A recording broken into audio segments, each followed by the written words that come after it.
All right, we're recording now, and so stand by. I'm going to go ahead and kick the auto DJ, and we're going to go connect. So let's go into a little moment of silence. I'm loading up, by the way, for my show. All right. All right, let's have that moment of silence.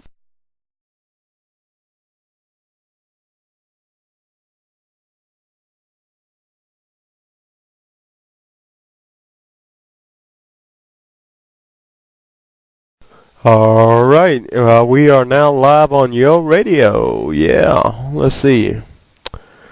All right, it looks like I just now figured out what the hell I was doing. You are listening with us right here on Yo Radio. Anyway, it's the Saturday Yo Radio Talk Show, and you'll have to forgive me. I'm kind of brain dead this afternoon.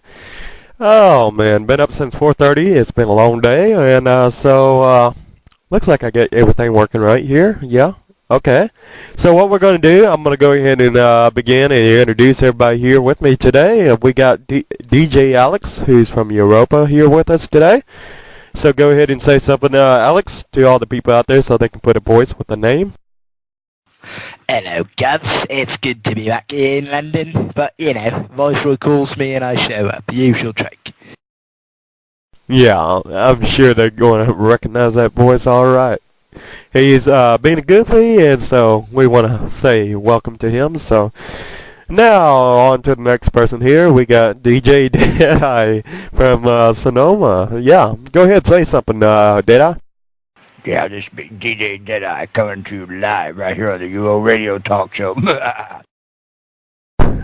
I like the little evil laugh at the end. All right, so let's get cracking, shall we?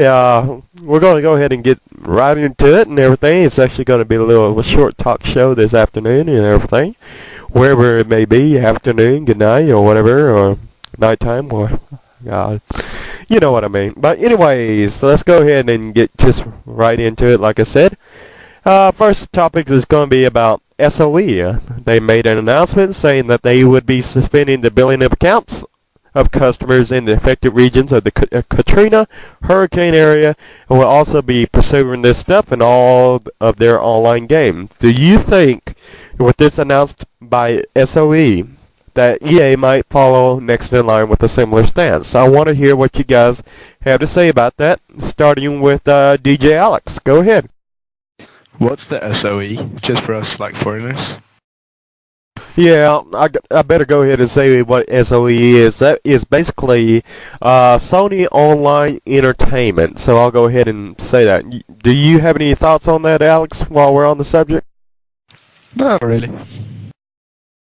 All right, so we'll go on to Deadeye. Go ahead, Deadeye. Well, yeah, I think that's a very, very good thing to do. I think EA should follow suit. As I recall, when we had the first Gulf War, they did exactly that for the soldiers. I don't know about that. I do. I do. I don't recall anything like that. But what I think, I just really noticed. I don't know about you guys, but on the forums and everything, I've been noticing that a lot of people have been asking about that, and there's not been any official response on that yet. So I was kind of wondering if EA is going to follow through with something similar to what SOE is doing, or not. I'd like to get some word on that. As to like I said, whether or not they're going to do it. Because, whenever 9/11 hit, or, whenever the planes crashed in the World Trade Center and everything over here, they pretty much made basically, all the houses that were, standing and everything, they pretty much blessed them to where they wouldn't decay no more. That went on for about 2 or 3 years, and then they finally turned it on again to where items started decaying again. And so, a lot of houses fell after that and everything, but, I just think, we need to do something for these folks down in the Louisiana area. That's what I think we need to do all across the South. Not just Louisiana, there's a lot of states affected, even Mississippi, stuff like that. So let me go ahead and change my title here on IRC so all the folks that know I'm on the air. So let me go ahead and type that real quick.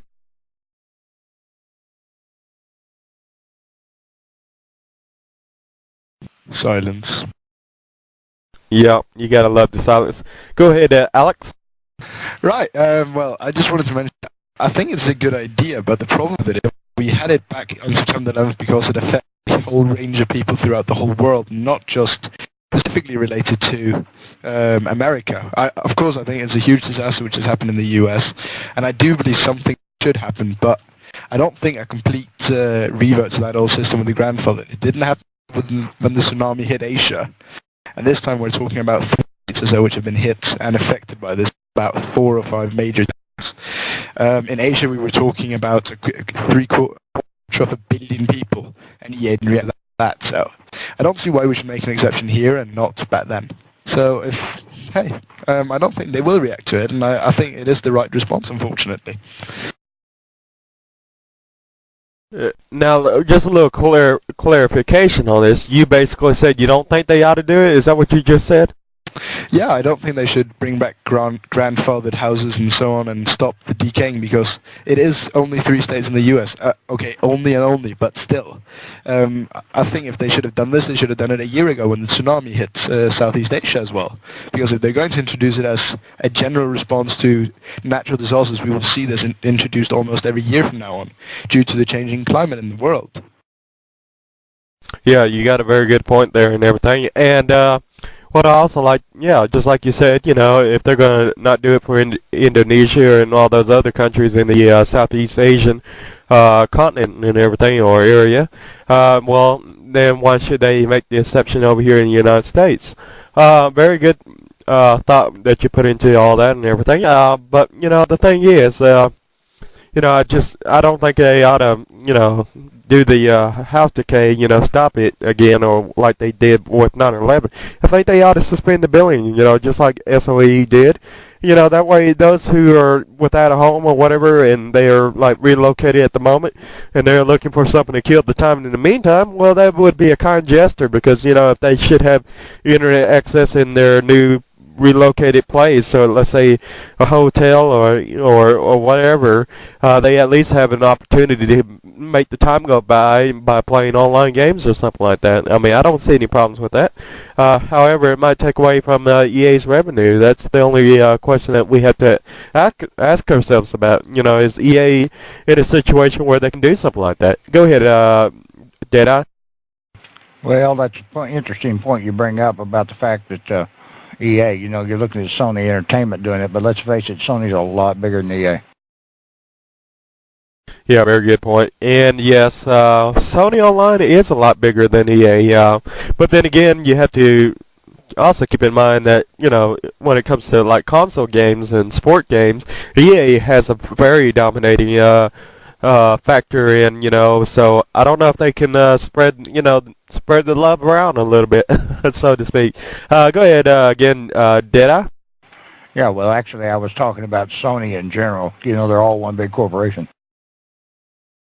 Yeah, movies and everything. Yeah. Go ahead, Alex. Well, I'm going to bring back some of the points you mentioned, and I'm going to talk about the Sony thing as well in comparison to EA. Let me start off with the EA to Sony comparison.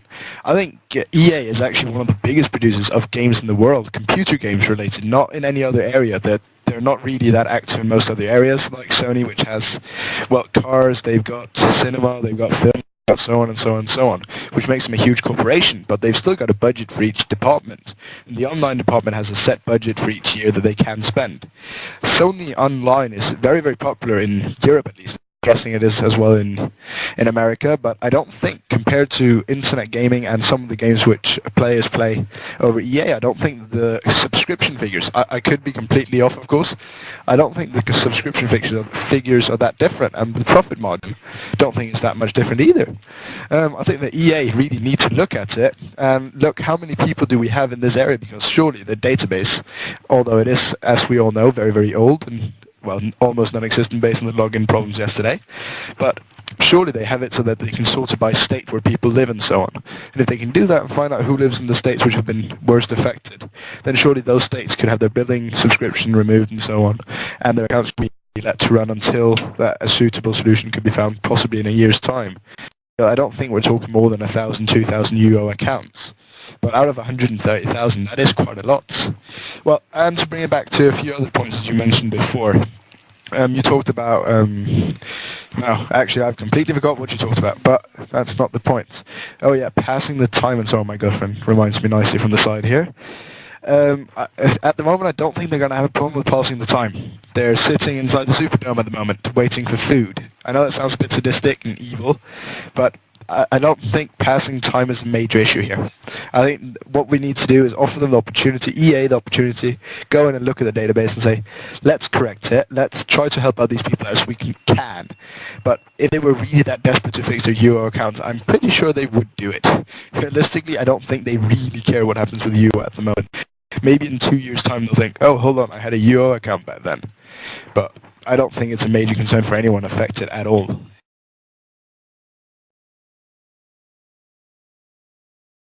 You, Alex, you brought up the fact that EA is a very big corporation that really specializes in games and stuff like that, console games, computer games, and stuff like that. Well, my next question is whether or not you think EA is doing a real good job whenever it comes to online games in comparison to some of the other online games out there. I mean, companies, you know, for example, Sony, Blizzard, and everything else. How do you think they stack up against all these other companies? Do you think they're kind of lagging behind? Do you think they're, you know, doing something wrong, or do you think they're doing everything that needs to be, you know, done right? You think they're doing a good job, or what? I want to hear your thoughts and opinions. Go ahead, Deadeye. Well, it's been my experience that, you know, I was gaming, good God, 25 years ago. And, you know, back then, EA was probably one of the biggest leaders, you know, in the computer gaming, console gaming industry and everything. But since then, they've certainly come up with a tremendous amount of competition. And I think it yo-yos back and forth. I think they're doing a good job. I think they're holding in there. You know, I think what I see is, you know, the different companies, you know, kind of neck and neck, you know, and, you know, one outfit will come up with some, shall we say, great new, cool, innovative graphics, a new game engine or something, and then you'll see 2 or 3 games running off basically the same game engine, and sometimes that even goes across companies using the same game engine. It really does.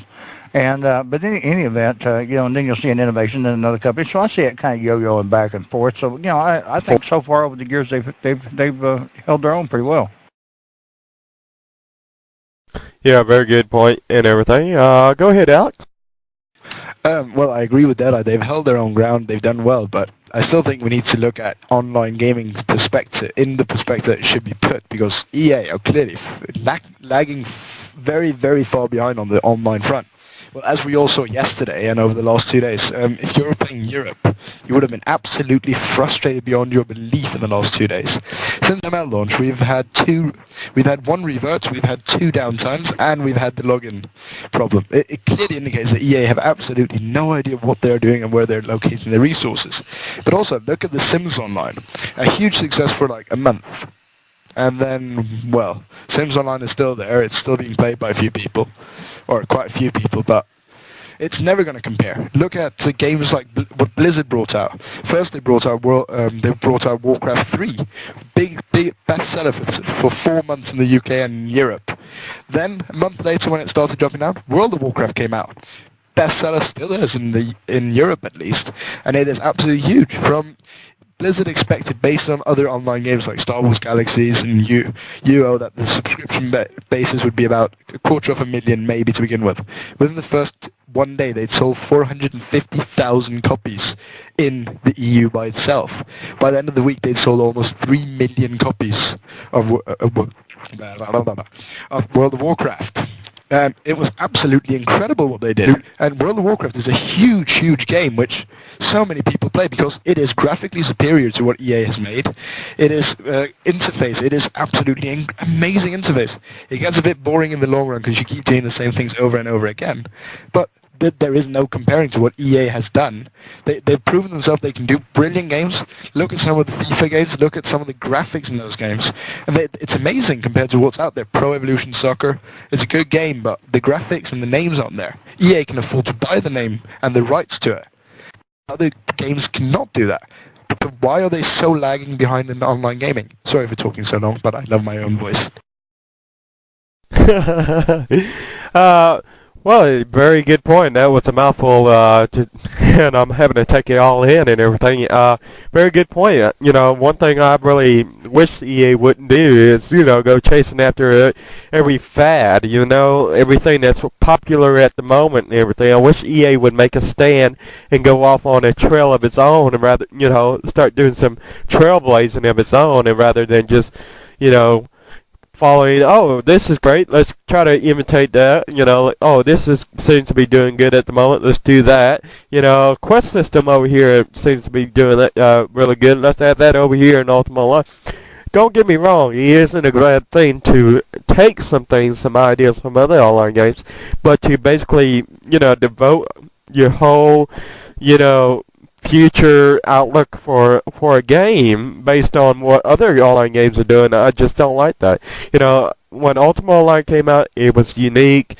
There was no other game out there like it, and there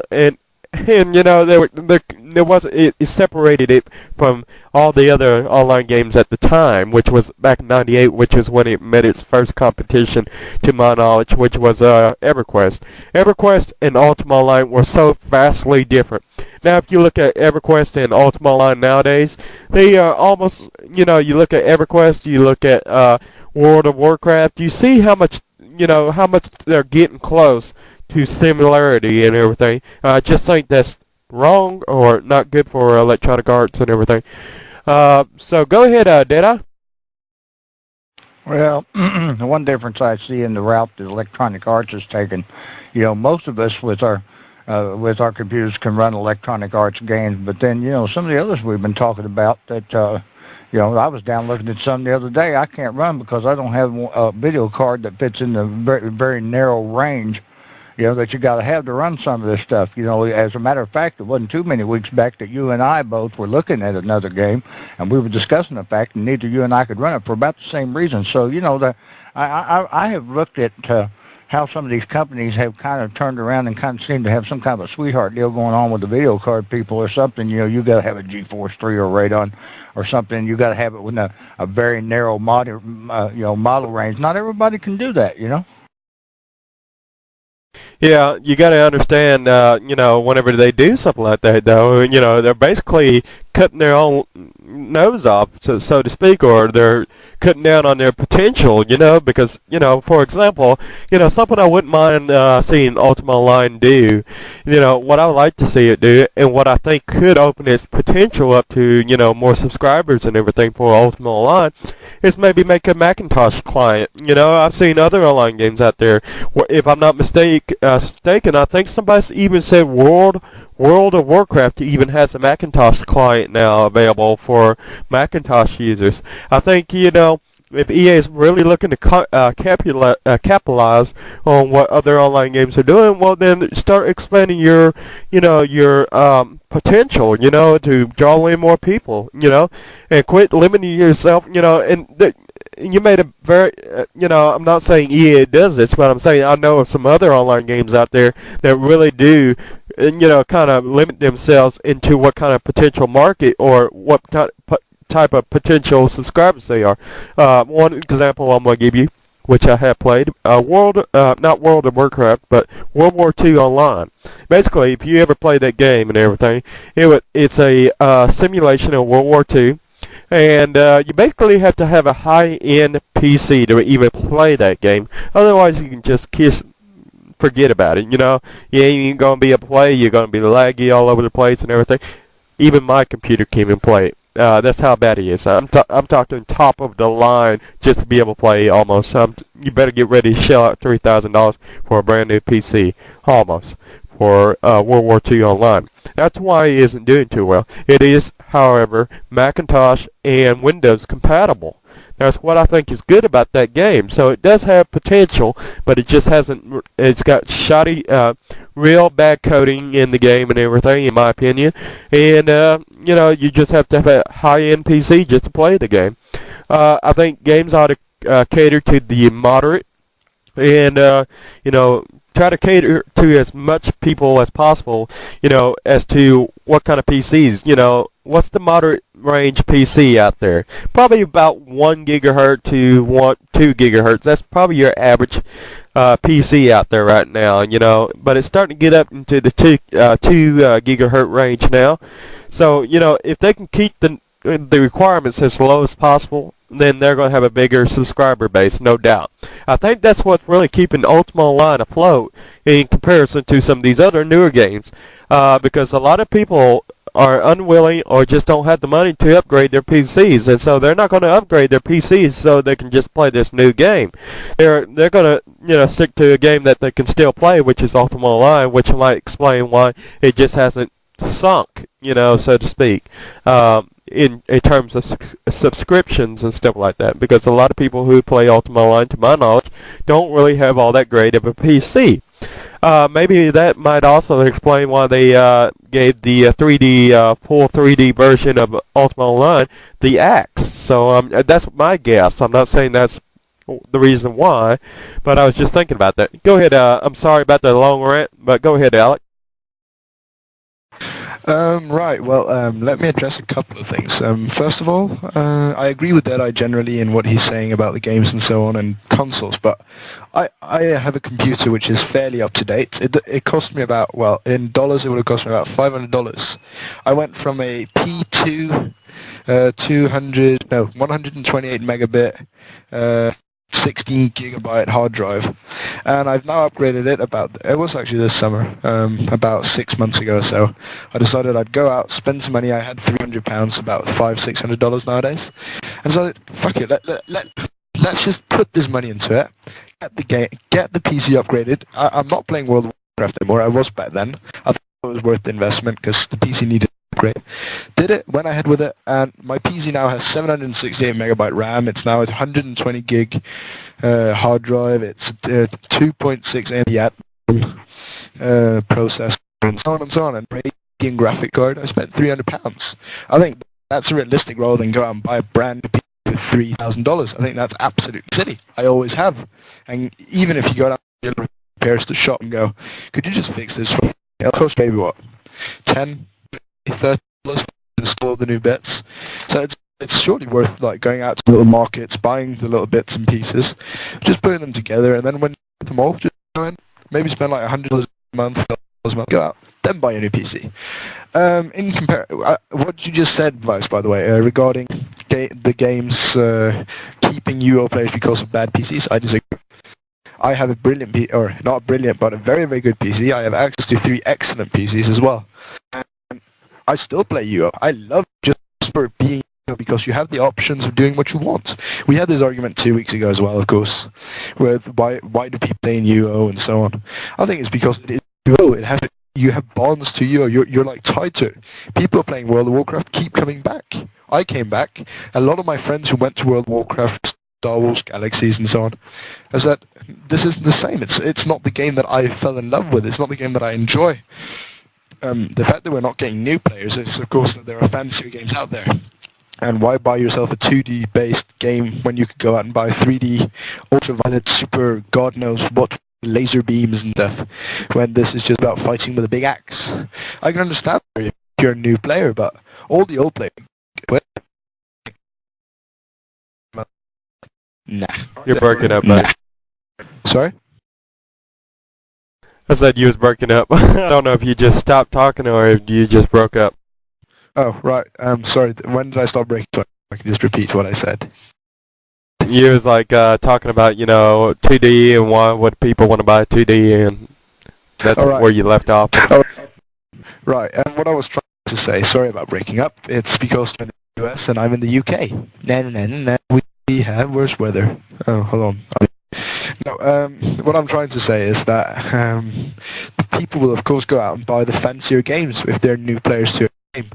But people have fallen in love with UO before and they will return normally. A lot of return to UO. Surprisingly, it might have had to do with ML launch. I don't think so. I think people just saw, oh well, okay, they're trying to do something new with the game. Let's see if they've done something. But they've come back because they enjoyed the game.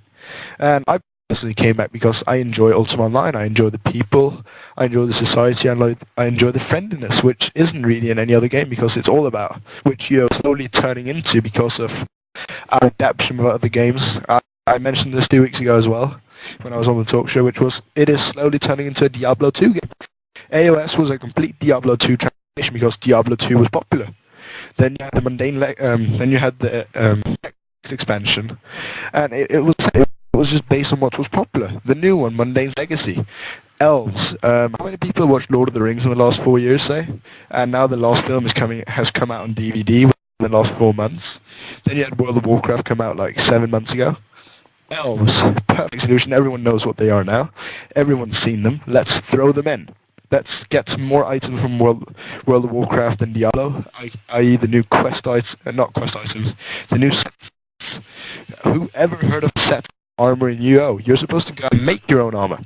Set it up, get your perfect suit, which is a new thing. Before it was a good old GM plate armor or chainmail or archer armor and so on.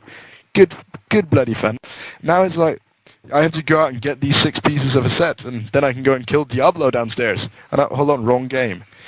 I don't understand this theory, which EA has adapted so often, where they go out, take popular games, yay, let's do it. But no, it doesn't work that way. The UO is special by itself, and it needs to be left as it is special. But you can upgrade on it, improve it in ways that it needs to be improved. I.e., perhaps like the login server should work when there's a new expansion, say, or generally there should be a GM available to help you and not say, go to this webpage because, hey, we don't have the time to bother with you. That I don't understand. Right, I'll quiet now.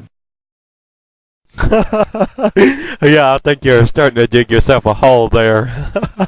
Yeah, but I totally agree. I know where you're coming from in regards to the GMs and stuff like that. Yeah, I totally understand. It's like, well, what good are you if you ain't gonna, help answer my question? If you're gonna refer me to a website, that really doesn't help me much because then I have to go find it. And if I don't find it, what do I do then? Page you again? It's kind of like those, those places those 1-800 numbers that you call up that now ask for a voice prompt. You don't even have the prompts to even dial the number or choose an option by pushing the touchpad or whatever on your phone. And now you actually have to say the number. If they don't understand what you're saying, then like for example, please enter your last 4 digits, and I'll say 9999. And it says 7, 8, 9, 10, or 6, 7, 8, 9. And I'm like, no, is this correct? No. And I'm like sitting there just frustrated, and then I just start this. And then if you do it wrong too many times, it just hangs up on you, I'm getting off track, but I'm just, just touching on the base how frustrating it is for a GM to come along, and basically refer you to someone else. And if you can't find it or you can't get the help you need, you're just out of luck. Anyhow, go ahead, Deadeye. I'm sorry about that. Well, anyway, getting back to the original question, how's EA faring out there in competition with the other game companies? The first time I saw these games come out where they were geared toward, you had to have not necessarily so much RAM, but you had to have a certain very narrow range of video graphics capability, which was geared toward specific manufacturers within specific guidelines, pretty much their hottest chipsets, and sometimes you didn't have to actually buy their cards to get those chipsets. You had to buy somebody who is licensed to manufacture a similar product, but anyway, it's their hot chips.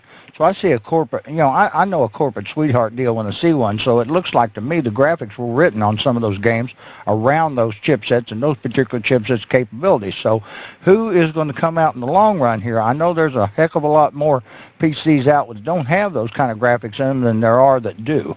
So, who's going to have a database? It looks like to me somebody in some of the other game companies sold out to the devil, and turned around and made the sweetheart deal. And there probably, if I was guessing, there was probably some money involved or advantage of some sort, or they wouldn't have done it.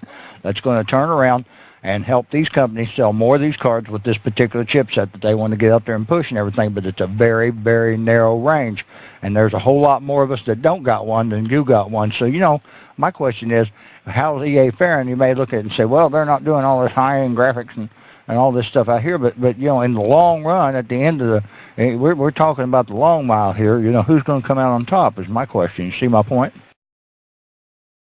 Yeah, I totally see your point and everything, but I just think the for Ultima Online to be viable to maybe a year or two from now, I think we have to move to 3D, 3D pure 3D that is, and everything. I just think it's a must. We cannot continue to elaborate or build on something in 2D and expect to retain its value. I just don't see 2D still being popular as is. It's still somewhat acceptable, right now, but I think they really need to make the move and really get the push to go pure 3D. I mean, or have a high, either the option to do pure 3D. I'm not saying we have to go pure 3D. I'm not suggesting that we go pure 3D, but I'm saying we should have the option to go pure 3D. One thing I didn't like, and I'll be quite frank and everything. Ever since Age of Shadows came out, I have not been as interested in the Ultima line as I once was. Because it just takes me too much longer.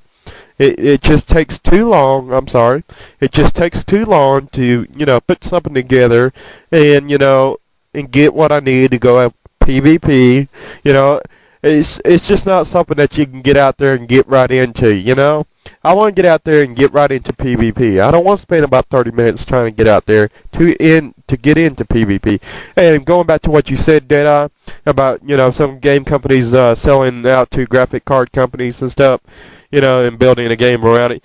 Yes, they might get some money in the short term, but in the long run, it's going to turn around and bite them in the butt. Because the simple fact, like you said, there's going to be less people with those specific cards, or their cards, than those without it. So if you can accommodate both, those that don't have it and those that do, well, then you're in good shape. But I wouldn't go so far as to build a game around one specific type of game card like World War II Online has pretty much done. I think they pretty much did in NVIDIA, if I'm not mistaken.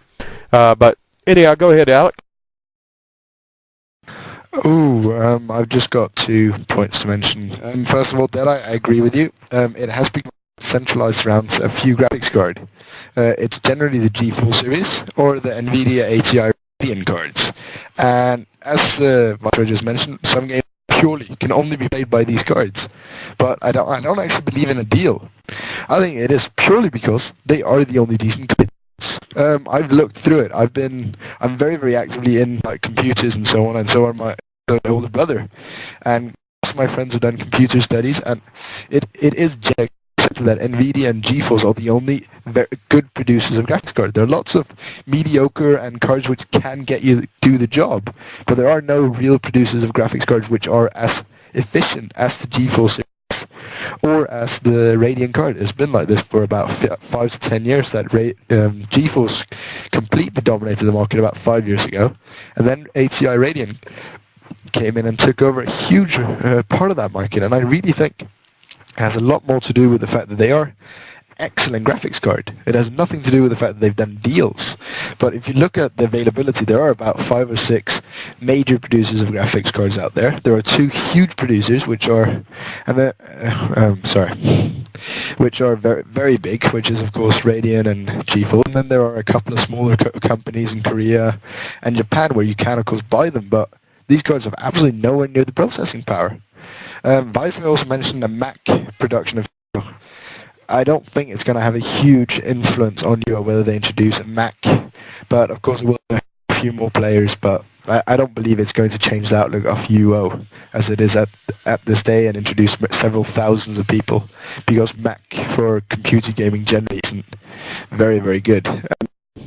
The third point that I just want to point out was Viceroy just talked about, oh come on Alex, the 3D view. Yes, I agree, full 3D view.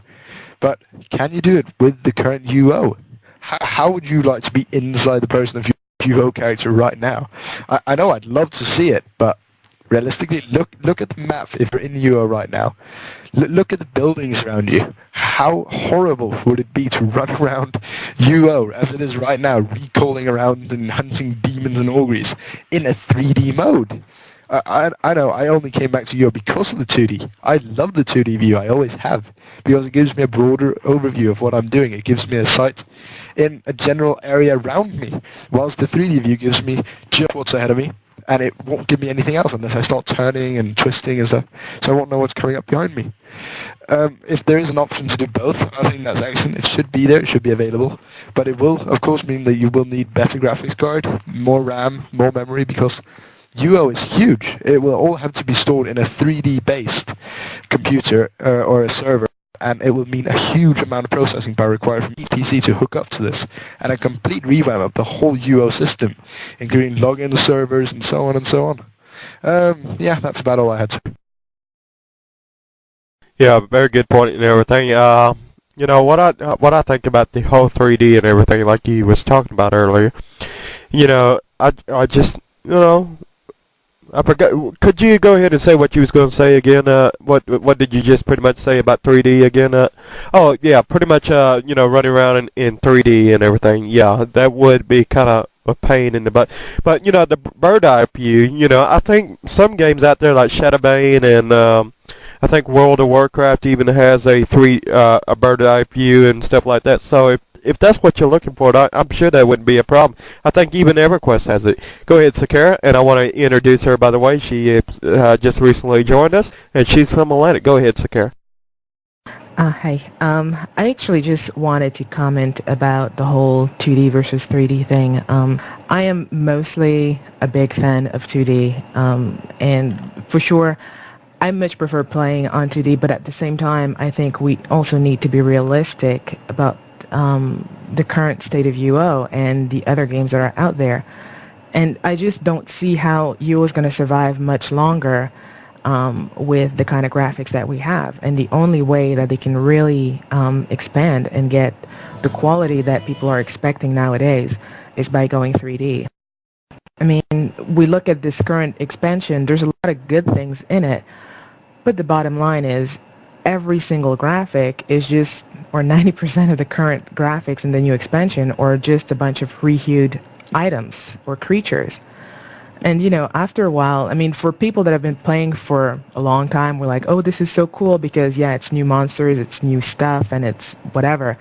But it's definitely not new eye candy. And how do you get a new market when you have stuff like that? I mean, for somebody that's never played the game, if they're going to log on for the first time and see this, and I mean, you know, you think about the Trasher, it's just like a shadow-colored crocodile. They're going to be like, oh my god, are these people like, they don't have enough imagination to think up the design of a new monster? That's not the case, but the vet players will know what the deal is. But the new players are just going to go like, wow, that game is not overly professional.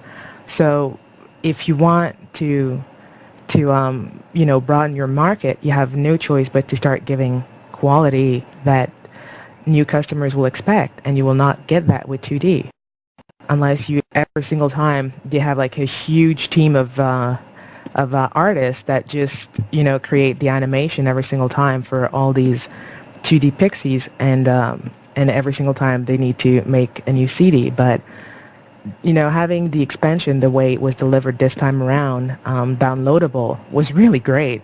I think a lot of people were really happy that they didn't even have to camp outside the local store for like hours to be the first one to buy their CD off the shelf, and being able to everyone having the game launch pretty much at the same time, you know, not having to deal with all the hassle of, you know, having to go out and buy it. It would have been even better if all of this had been 3D, and that would have been easily done with really nice graphics if we had been on a 3D game, which is not the case right now, which is why we have the crappy stuff that we have. And I really do not see Hero having such a brilliant future unless they come up with content that is like totally out of this world. But I think everybody will concur that a lot of the current content that we have with this new expansion is a lot of stuff that comes from some of the other games that are out there. And so there's nothing new under the sun. And if we're going to keep having UO growing into a game that people will flock to and not away from, With this kind of graphic, then they're going to have to come up with content that has never been seen anywhere else before. Otherwise, if we're going to be playing World of Warcraft, we might as well be playing it with the nice graphics and not 2D. But that's just my 2 cents.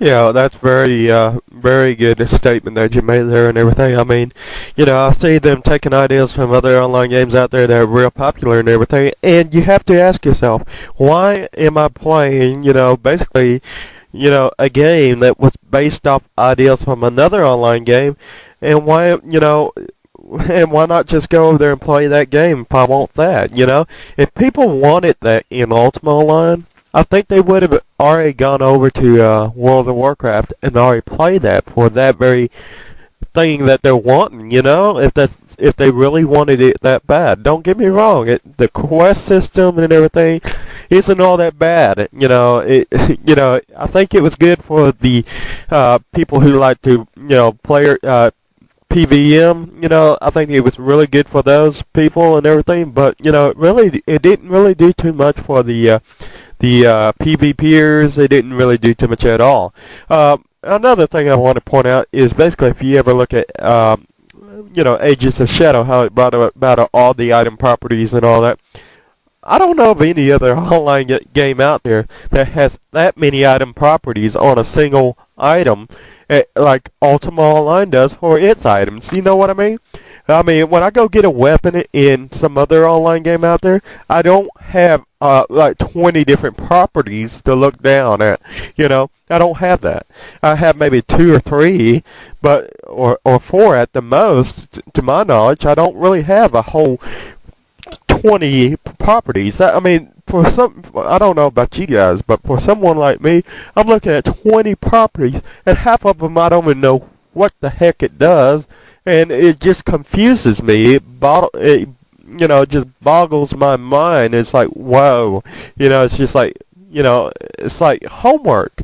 It's like looking at math, trying to figure out 2 plus 2 is so-and-so, and they're trying to figure all this out.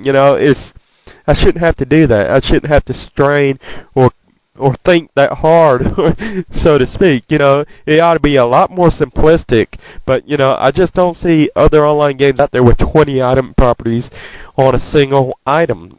Go ahead, Sakara. Well, that was probably one of my biggest problems too. When Age of Shadows came out, I really, really hated Age of Shadows because of that, all that math. I always used to say, if I wanted to do math, I'd be taking a calculus class. I wouldn't be playing Ultima Online. It's just really annoying when I want to put on a suit and I have to spend like an hour or so just fiddling with numbers just to come up with something that actually works. And it was one of the things that was a big turnoff for me because, after you've gone through the entire pain of getting yourself a very good suit, when we got to beta, it was that whole nightmare all over again. It's like you log on to beta and you're like, okay, this is great. I can just set my skills and then go out and test stuff. But no, you finished setting your skills, then you have to log on a bunch of newbie characters just to get their barb kits to try and get a suit together that will give you half a chance of surviving.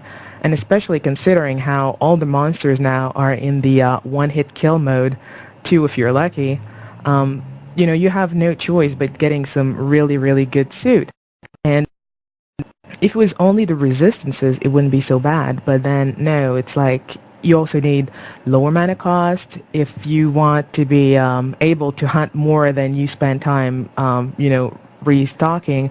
Then you also want to have lower. You want to also have LRC, and you want spell damage increase. You want faster cast. You basically want a whole bunch of crap, which means that, if you were planning on spending 3 hours in the beta, you ended up spending 2 hours just trying to get ready to go out, and then that 1 hour actually exploring or doing stuff. And it's sad because that's really not what the game used to be about. The game used to be about hunting and, doing stuff. Now it's more about acquiring items that will eventually let you to go hunt. So I don't know. I just think it's really sad that they took that turn with the game. I can see in a way why it would be interesting for them, because it at the same time making the game more item based all of a sudden gave them such a vast pool of things that they can do, or items that they can introduce and that they can have people gunning for, and therefore it kind of looks like you're actually bringing content. But when content is only about farming items, I don't think that's really the kind of content that Ultima Online players are looking for, and this is what used to make the game so different. And to me, that was a really, really big mistake when they turned UO into Diablo kind of thing. But I don't know that they can change it now, because the damage is definitely done, and I don't see them reverting pre-AOS, sadly. Yeah, very good point and everything. And what really bothers me the most is not so much the fact that it's there now.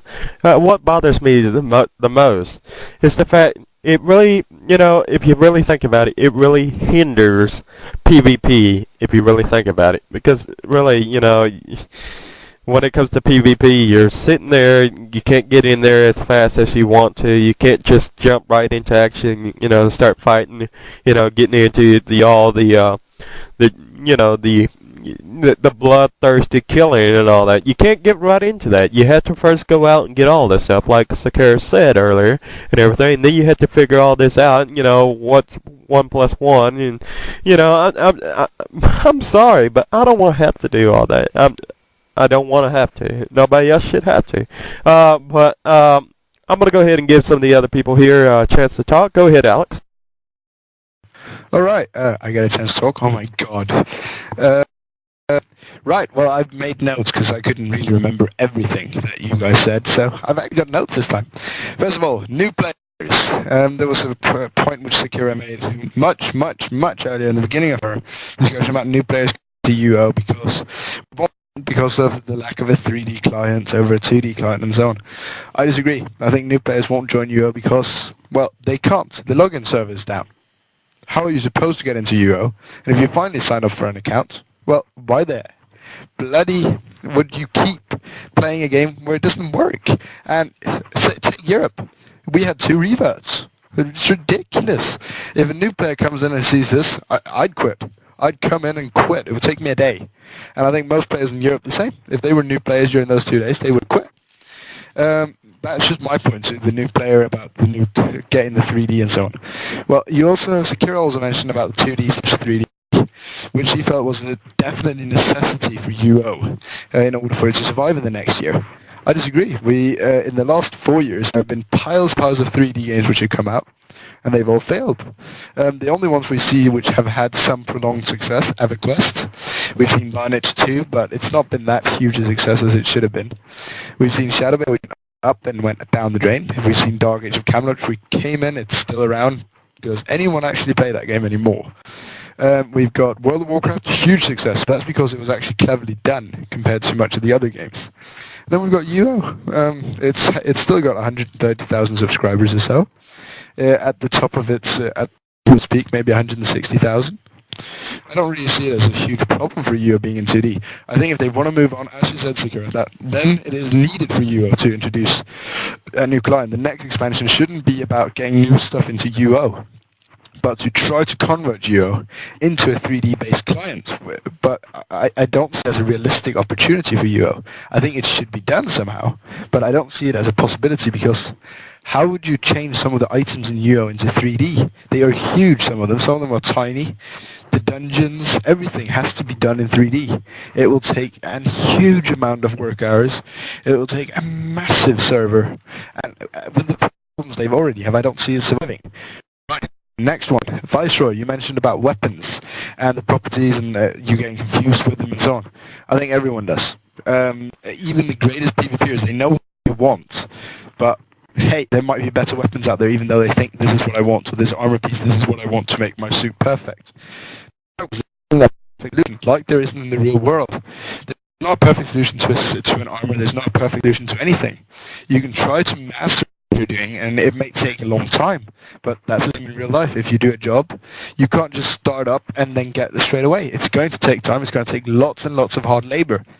And I think that is a realistic reflection. I don't think UO should be reflected in real life, of course, but I think it is a reflection of what you need to work in order to gain something, rather than the old system where, well, you could just jump in, which was lots of fun. I agree, I enjoyed it very much myself, but I think you need the challenge in order to keep yourself focused in the game. You need to have a goal.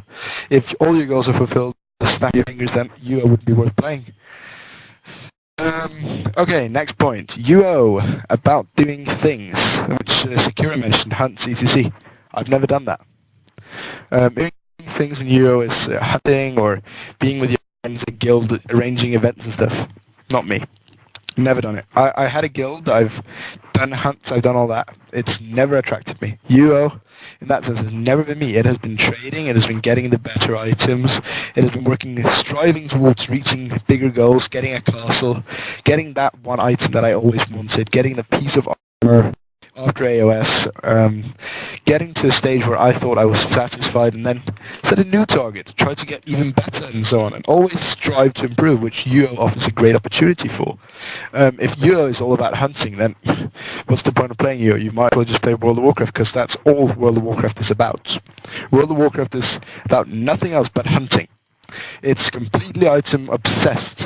It is goal obsessed, it is item obsessed. You can see it on eBay. I don't know how many you check eBay, but the best items which aren't sold like only you can own it, they're on eBay. The gold is on eBay, and people are paying for it in tons of money. I don't deal with World of Warcraft myself because I thought it was just item and quest based, and it became ridiculous hunting. There wasn't anything to keep. You replaced all your equipment every week. You would you would start one week with one piece of armor. You'd move up 5 levels and you'd throw everything in the bin. And then you'd make a new armor. Because it was soul-bound. So you couldn't move it. You couldn't do anything with it. I think if it becomes that, then that is ridiculous. But if you want that kind of game, then World of Warcraft or any of the other games is what you should look for. UO has a legacy. It has history, it has houses. Shadowbane has houses, but they're ugly. Trust me, I played the beta. And so on. I really think that there's a legacy in UO which there isn't in other games. And my last point, which was just mentioned by Viceroy, PvP ruined. I disagree. I think PvP got enhanced hugely by the AOS. It was about time because everyone was equal. It was all about who has the best connection back then. I remember playing on my 56k connection, and I was fast back then because this was back in 98, 97, and no one had faster. And then I got ISDN as one of the first people, and I used to absolutely rock in PvP because no one could follow me. But why should it be based on our internet connection? Just because a guy sitting in America is right next to EA's main head, in the main head office, meaning he has a connection? Surely not. That's not what UO is about. This gives more PvP players the option to get better and to learn from it. Well, those are my points I had. I know I talk a lot, but I do have a lot to say. I'll be quiet now. Wow. Yeah. I don't know what to say. You got me totally speechless and everything. I'm surprised that you disagree with me, though. I've always thought of it as a pain in the butt with the item properties, but I want to go ahead and give Telanithus a opportunity to speak, who's from Lake Superior. So go ahead and say your comments, Telanithus. Well, I'll start off with the PvP comments. One thing I am seeing with ML is that the crafter quests and some of the different monster bashing quests are giving higher end items, which in my opinion is something that can only help PvP. I actually disagree a little bit with Alex on the fact that the old days where connection ruled were so terrible in today's world. We've seen connections increase to a point where, generally speaking, most people who are playing Ultima Online today have some form of broadband connection. So this brings a little bit of a stability when it comes to PvP on the raw connection speed. But what we do see are the separations of the haves and the have-nots. And what that actually developed into is the people who were either willing to pay for artifacts or willing to create Doom Hunters who are actually there to actually build up and get their Ornines and their Hat of the Magi's, etc., and blah, blah, blah. But now what we're seeing are common items who are developed by crafters or just through muling through the crafter quests that, if they're not quite as good, or at least somewhat comparable. So I see what's going to develop in the PvP scene is actually a preponderance of people who might not have those artifacts or have the money to buy those artifacts, but are able to afford these crafter items and are then able to compete with the haves, even though they're technically still a have-not. So all that can really do is create a bigger form of balance, and hopefully when Mr. Tact actually tackles the PvP rebalancing to actually bring the skills a little bit closer into line and take care of some of the archery concerns, etc., and building on the stealthing changes that they've just done, we're going to see even more people who are better able to compete within the PvP arena without having to invest mammoth amounts of money or time competing in gameplays that they really aren't interested in PVMing or dooming and stealing, etc. So effectively what they're going to create is a balanced playfield where skill does begin to matter again, where your items are, of course, a very integral aspect of how effective your character is, but the items are easier to get. Now, in my opinion, Mundane's Legacy, while it does help in providing those items, doesn't really help crafters as much as most people think it does.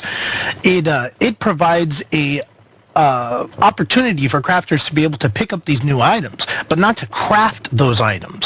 And I know some people are going to say, oh, but they have the ability to make these minor artifacts and whatnot. But those minor artifacts, when you really look at their abilities, are not really comparable even to the stuff that they can pick up in their quests or with raw luck of the draw on Runix. So we're still stuck in a situation where crafters are inhibited by the capability of not being able to produce specific wares to be able to attract customers. So when I say specific wares, now that we've moved into the AOS realm and there's really no moving back, there's no way that Ultima Online could just ditch all the item properties and start over from scratch, although I know many people, and a part of myself, would really like that. The fact of the matter is it's here and it's here to stay. So we have to deal with it and be able to move forward with it. So the point is when are we going to give crafters the capability to be able to craft specific properties onto specific items, to actually choose what those properties are? And I think that the recipe system that we've developed here could be turned into something that could be very useful for crafters, where they have to gather recipes to be able to imbue items in specific properties, and perhaps build up a new skill that allows them to actually develop specific items with those specific properties, and tie in all sorts of other aspects to give crafting the revamp that it really needs. Not just a bump like I think it's getting with Mundane's Legacy and the capability to make some of these already pre-coded items, but the ability to be versatile and to define, based on the templates that are truly in action for today, the items that their customers want, and to be able to create them. That is something that we did have in the past with crafters. They were a very viable aspect of the PvP community because you could run out there with GM armor or with your runic blades and you would be able to compete. But nowadays we don't see that. We don't see the option of a crafter to really be a truly powerful force. And if you tag into that the mule factor, how many people have mule crafters? Right now, that's killed people who basically play crafting as their own profession. Now, I'm not saying get rid of mules, but I'm saying make crafting something that is a specialization again, to a point where people have to choose. I wish to be a crafter because it requires not only the consolidation of all these assets, very similar to what we're seeing with the recipe system, where there are monster loot drops and whatnot. I have to build up my repertoire of recipes, which, in my opinion, should be a heck of a lot harder than the things that we're finding right now through the mundane legacy recipes. But even beyond that, where they specialize to a point where one crafter can really only produce items of a specific sort, like mage-oriented items, or dex or fencer, dex or swords, or taming and bardic, or something along those lines. I think that would really give us the revamp that we're looking for, both in being able to, throughout the rest of UO's legacy, push along both the crafting profession and to give something that's interesting and a lot easier for us to be able to build those suits, no matter what our professions are, no matter what our favored play style is. And I think that would make everybody a lot happier. And that's all I have to say about that. Wow. Yeah, you did have a lot to say. Well, so let me just clarify something real quick. Basically what you said, and make sure I'm understanding you correctly. Basically what you're suggesting is maybe break down blacksmithing and tailoring down into different classes like light armor, heavy armor, medium armor, and stuff like that. Am I understanding you correctly on stuff like that? Is that like an ideal, type system what you're referring to, Telenethus? Well, really, I actually have a design proposal that I've worked up about this, which one of these days I'll actually put up on Stratix. But the concept is basically we get a lot of junk items. I mean, the random property system distribution basically creates a scenario where you might get an item that has incredible intensities, so it's a technically powerful item, but because they're random, it's really crap. There's nothing you can do with it. It has no practical purpose in the game. What I would see as the ideal situation is sort of a recycling-based program where you can take those items and break them down to the raw components and then rebuild an item using that item as a power source or using a minor artifact or an artifact that you have that you really don't want to be able to build something that you do want. So what I see is not actually breaking up the existing crafting skills. I would leave them the way they are.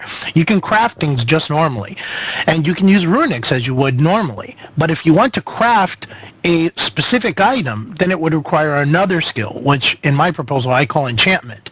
And in enchantment, what it basically boils down to is simple math.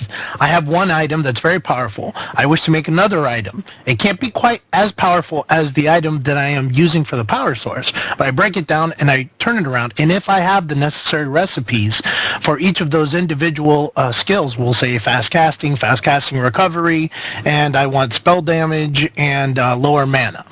So I want to put those particular items onto a bracelet or a ring or whatever.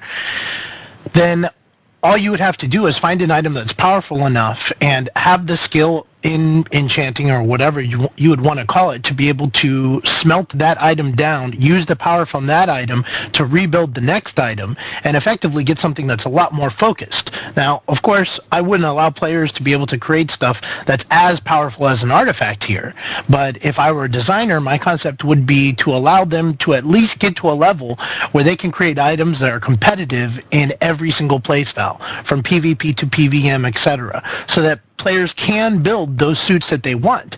The real problem with AOS and all the properties is not the properties. It's the randomness of those properties and trying to assemble a suit that you can actually do anything with. Or that's my take on it. Okay, so basically custom tailor, your suits and your weapons to your exact specifications, but also have a cap on it. Am I correct in that assumption? Yeah, similar to that in line. I'll actually show you the enchantment proposal a little bit when we're on. I mean, if you want, I can put the URL online here so people can see it if they wish to see it. Makes no difference to me. Sure, go ahead. Go ahead, Deadeye. I'm going to go ahead and give him an opportunity to go ahead and say what he wants to say. Sakura, did you have something that you wanted to say in regards to what Alex said earlier? I know you wanted to, but I kind of missed that. Well, I can say it later. That I can go right ahead. Okay. If you want to say it later, I'll just give you that opportunity later. So with that said, I'm going to go ahead and turn it over to Deadeye. Go ahead, Deadeye. Well, let's see. I'm kind of like the others, but I've got a couple of points I want to hit on. One of them way back in the middle of all this. One thing that DJ Sakura mentioned that was that she really liked the downloadable way that we could get Mondane's Legacy and everything. And I have to say that I totally agree with that. I've heard a lot of good words about that. The nice thing about it, everybody already had the material on their PC. All they had to have was a code to activate it. So that meant on activation day, everybody could get out and play Mondane's Legacy that had a code. I mean, everybody hit the floor running. I saw I saw so much activity on Sonoma. I hadn't seen that much activity, and people, you can tell the general morale of the community by listening, watching how people are moving around. They were obviously focused on what they were doing. They were getting into what they were doing. They're, everybody's the background chatter. You're hearing people talking. It's all upbeat and everything. So yeah, that was a great thing. And the nice thing about it, if you want a CD, that you can get one. And I thought that was super. That was the first point I wanted to cover. The other one was, now this is something I've been wanting to throw in. This is something I've been doing the last couple of days. I went out there and I created myself a new Elven character, and I'm the grandmaster of a or guild master. That scared me. Excuse me. Guild master of a all archery guild, and I'm a definite archer. I like archery in real life. I'm a pretty good archer there too. So anyway, I like that kind of thing. So anyway, I needed a bowcrafter, so I made me a lumberjack bowcrafter so I could go out and get the new wood and everything. So anyway, I'm running around over here at El City, and I started in talking to people and just kind of turn around, and I've been announcing to them that, hey, I'm a DJ over here at UO Radio. I'm on the staff and everything, and just kind of getting a feel for, are you having a good time? Are you enjoying Mondays? Like I say, man, I'll tell you what, I've gotten all kinds of good words. They may turn around and say, well, I wish this was a little easier or that was a little harder, but overall, everybody's been pretty upbeat, and I wanted to throw that in, because I've been running around just kind of taking the time to stop and stand around, just kind of watch how everybody's playing and listen to the chatter and everybody talking back and forth and everything's really upbeat. I haven't seen that much activity on Sonoma in years. Now, as far as the items and all their different properties and all that stuff and all that kind of thing, I don't know. I don't mind it that much. I'm one of those strange people that the more complicated it is, the more I get into it. So, I know everybody's not like that. But anyway, but one thing I will mention is that there are an infinite number. We have so many different modifications on our weapons and our pieces of armor and everything else. There is an infinite number of different combinations, that you can put together to do different things. But one suit isn't going to cut it. The closest thing you're going to get to that, as far as turn around, put yourself together an all 70s suit. Now, if you're a mage and you want some LRC on there, you can get some pieces that's got that on there. Or if on my archer, I run a complete 70s suit that pretty much is going to be pretty good protection against most things. I use some of the special moves and stuff of this nature because he's not a paladin or anything like that. But I am interested in my mana, so I've got a significant amount of mana regeneration on this thing, which is good. But anyway, it gives us so many different possibilities. And somebody builds one mousetrap that works pretty good. There's always somebody that's going to figure out a different combination to make it a better mousetrap. So man, it gives us a tremendous amount of flexibility. It really, really does. So, but it does require a certain amount of study. If you don't understand what a particular item property does, you best get over to Stratix, look it up, get a grip on what it does, and then go out and do some play and see if this thing really does what it's supposed to do to a significant degree. And I've done that. There's certain things that, I say turn around, unless you get into big numbers, increased chance to hit doesn't do too much until you get into some of the bigger numbers, and then it's kind of marginal. You turn around and you look at damage increase off of jewelry and stuff, and it doesn't give you quite as much as you think it is, because you start in and you got a critter cornered somewhere and you got him lined up, and you turn around and you shoot him for a while with that stuff on and with it off. There ain't a heck of a lot of difference, So, but anyway, I go out and test things and all that kind of stuff. But like I say, the current system gives us, in my bottom line, in summation, the current system gives us a tremendous amount of flexibility too, but like I say, the standpoint is it does require a little bit of study and some work. That's a fact. Yeah, very good point and everything. So Kara, go ahead. Well, just to comment on what Deadeye was saying before I go back to what Alex was saying, it's true that with the way they changed the whole armor and all those darn numbers, it does give people to have a greater flexibility as to what kind of a suit they're gunning for and what they're going to be enhancing versus what they're just okay with. The problem is the biggest problem for me, as far as I look at it, is that there's a lot of people that are casual players, people that play the game to play the game, not to work the game. And when you have suits like that, for a lot of people, they just want to log into the game and get right into, the heart of the action, and not, get into the game and start doing homework. I mean, we do homework when we go to school. We play games to entertain ourselves and not to do all this work. And all these item properties is really that. It's a lot of work, and it's not fun work. And once you've gotten a suit that kind of works, you don't want to have to go over it again. And so a lot of people just end up passing that suit around. Their different characters, if possible, depending on what template their characters are, because it was such a pain getting it together the first time around. And as Tal had been mentioning, not everybody can afford the really, really good suits. And those who can't are basically left out in the cold, where it's no longer a question of skill, it's really a question of items.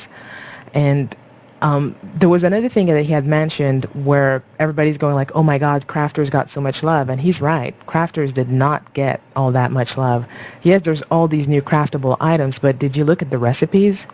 Once you manage to get the recipes, most of them are fairly easy to get. But once you do get them, all the pieces, all the ingredients that you need to actually craft these items are insane. And they're not meant for individual people to acquire. They're meant for groups. So you have all these crafters, many of whom are really solo players or not necessarily part of big crafter guilds, or they're just that, mules. They don't really go out and necessarily do all these big hunts. I know a lot of people that are pure crafters that barely ever hunt. And for them to go out and do some of the peerless monsters that they would need to kill in order to acquire these recipes, these ingredients, it's just not going to happen. And so you're like, okay, these things could help crafters compete with artifacts, but the only way to acquire the ingredients to craft these artifacts is by basically fighting the monsters that drop some of the artifacts. So if I'm able to fight these monsters, why would I bother, with all the crafting? I would just kill the monsters and get the artifacts myself. Or you're going to have to buy them from the actual hunters and in the end try to resell them for a profit, but then you're like, are you really going to make your money that way? So unless you're hunting your own ingredients yourself, then you're pretty much SOL. That's my humble opinion on it, because I've been doing a few of these higher end quests, and honestly, the people who I see owning these quests are the large guilds, the large champ spawn guilds, not so much the other people that try to get together, because none of this is meant for individuals. It's really meant for groups. And so I don't really see how crafters are really getting the upper end on this one, except for all the, all the basic resources that you can go get, like through mining, fishing, and lumberjacking. But anyways, that's a whole other debate. Now, to get to the point that I wanted to make regarding what Alex was saying earlier, you were saying how, when I was saying that UO, I do not see a very bright future for UO if they stick to the 2D client without bringing in something that's really so innovative that people will only find in UO and not in all the other really pretty other games out there. And you were saying that UO has survived for the past 4 years despite all these new games coming out. Yes, you're right, it has. But then UO was something different. So people were not playing UO for the eye candy. They were playing UO because it was different. It was something that the other games did not provide. But now UO is straying from what it used to be, from being the different game, and trying to emulate all these games that are a dime a dozen out there, but that actually look good. So if UO is going to try to be like WoW or EverQuest or, one of these other pretty games, then it's going to have to compete as far as the graphics go too. And if they're not going to be competing as far as the graphics go, then they're going to have something that's unique to them, that will make people want to play UO even though the graphics are horrible. So that was my comment to what you were saying earlier. Very good point. Go ahead, Telanithus. Well, regarding Sakara's comment about competing with the other MMOGs, I don't see that Ultima is really trying to fit into the same niche as like WoW or these other programs and whatnot. I mean, if they were, then the, hypothetical 3D thing that they were supposedly working on UO that was rumored throughout the forums for God knows how long would have actually come into fruition. But I think Ultima has its own niche. And really that niche is about the expansiveness of our playstyle in Ultima Online. We have the capability to do so much that other MMOGs just don't offer. Whether you're just a person who's interested in decorating houses and customizing them and building them and designing them to your heart's content, or there's wedding designers out there, there's people who like to run their own quests, which is a lot easier to do in Ultima Online than in other MMOGs. There are people who enjoy just going out there and doing hunting, which pretty much every MMOG does. There's the PvP crowd, which arguably there are certain MMOGs that are better than that. And then, of course, there's the RP platform and the customizability of our characters and all the different things that we can wear and the different colors that we can dye them and how we can match our characters' attire to what we desire to see ourselves as within the game. And that's something that really we have a lot more versatility than other MMOGs do. We don't have the constrictions that they do because of some of our bloated code and all the excess features that have been added over the years. Basically, it does give us the capability to really branch out into so many different playstyles that many other MMOGs don't even try to compete with. And if they continue to do that, I think we will retain a player base. Sure, we're not going to be competitive with WoW. We might not even be competitive with EverQuest 2, but it doesn't mean that there isn't a loyal fan base that's going to stick with Ultima Online specifically because it is the best platform for what they like to do and gives them the most options. And that's all I have to say about that.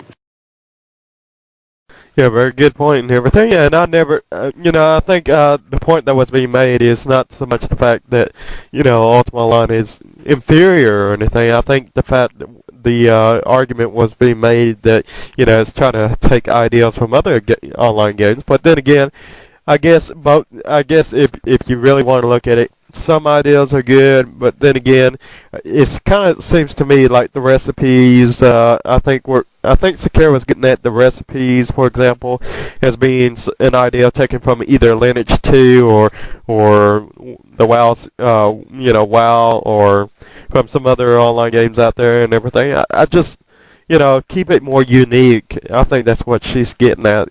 Keep it unique. Keep it the way it was, or somewhat in line with the way it was, not something so radical to where it has to, increase the dependency on warriors and stuff. Smiths and tailors and blacksmiths, they don't fight with swords. They fight with needles and pins and stuff like that, and hammers. That's about it. Anyhow, go ahead, Sakara. I'm sorry, Alex. Go ahead, Alex. Hello, I'm back again. I know you missed me for the last 25 minutes or so. No, I actually like some of the suggestions that, let me just get the name right here, otherwise someone will hit me. That Telanithus made about UO and so on and so on. Sorry, I'm also playing UO, which is kind of difficult when you're talking. Give me 1 second and I will talk. Alright. Right, the 1 second is over. I'm just doing a trade for a guy, moving some gold around. What I wanted to say was, in relation to, let's see, I have another note. That's the one. UO Survival, which Sakara just touched upon again. It's different. Graphics challenge. Those are the notes I made. I think UO already is different. I don't think, as Telanithus said, I don't think it needs to change other games. It is a game for itself. It has history. It has arcane knowledge, possibly, if you can say it that way. It has legends. It has stories to many players. It has the option for such a wide variety of players to play. I personally play UO, not for hunting, not for any of this. I play it because it's UO. I play it because I can earn gold, I can walk around, I can feel happy, I can talk to people I've known for years, and I can do what I want to. This also touches on another point which Secure made. There are dedicated crafters. Yeah, I know. I'm one of them. I've had one character who's a fighter. I have 2 trained characters on my entire account. I have now played for over 7 years. The highest skill I have is 110 meditation, and that only occurred because I bought a 110 meditation scroll and I got it from gating and recalling other people. I think Geo already offers that option. Okay, admittedly, I can't go into the new dungeon, I can't go and whack all these new wild fancy creatures, but why? Why would that interest me? I'm much more interested in crafting and helping other people. Hand me over the items and say, could you make this and I'll give you 10k? Super, I'll do it. But I'd much rather do something else. Stand at the Brit Bank, talk to people, trade with them. As I just said, I'm moving to some people right now, and so on. It's that's the way I like it. I want to see a bunch of my crafting go to hell because all of a sudden I have to be specific about this and I have to specify that. I like what Telemythos makes possibly enhancing and so on, but that, of course, very, very closely related to World of Warcraft. And I think we need to be very careful there, because enhancements is a World of Warcraft term. And I don't think we need to introduce that into EU or in UO. I think we need to look at it and add in new features where you can possibly determine some of the statistics, but randomness is part of UO, where you can specify yourself into a profession of crafting, but it has to define that it's still random. You might have a greater chance of this one item and so on and so on. But I don't see UO having to change that much to survive. I love UO the way it is, and that's about all I have to say right now. Yeah, about the whole, specifications or custom tailoring your weapons and stuff. I guess, if they were to do something like that, I would probably lean more towards, specializing in something, basically subclasses under a particular profession. For example, if you're a blacksmith, maybe be more good at making cold weapons, that are good with cold. Like 100% cold is your greatest possibility, or fire or something. I guess it could go many different ways. I'm sure there's a lot of different ideas as to how they could probably make the profession a lot better with what we have right now. But, I'm going to go ahead and turn it over to Sakura, and then we're going to go ahead and move on to something else after that. We've got about 30 minutes remaining in this talk show, so go ahead, Sakura. All right, I'm going to try to make it short then. It's for both Telemythos and Alex. I am not saying that you does not have a player base, a fan base. For sure, obviously I'm here. I've been here since beta, and they're probably going to be stuck with me till the game folds. But that's really not what I'm trying to say. What I'm trying to say is that the game has changed a lot over the years, and it's just taken such a different path from what it originally was. And, as a vet member, I've seen so many of my friends leave the game and are continue to leave the game on a regular basis. Tons and tons and tons of them.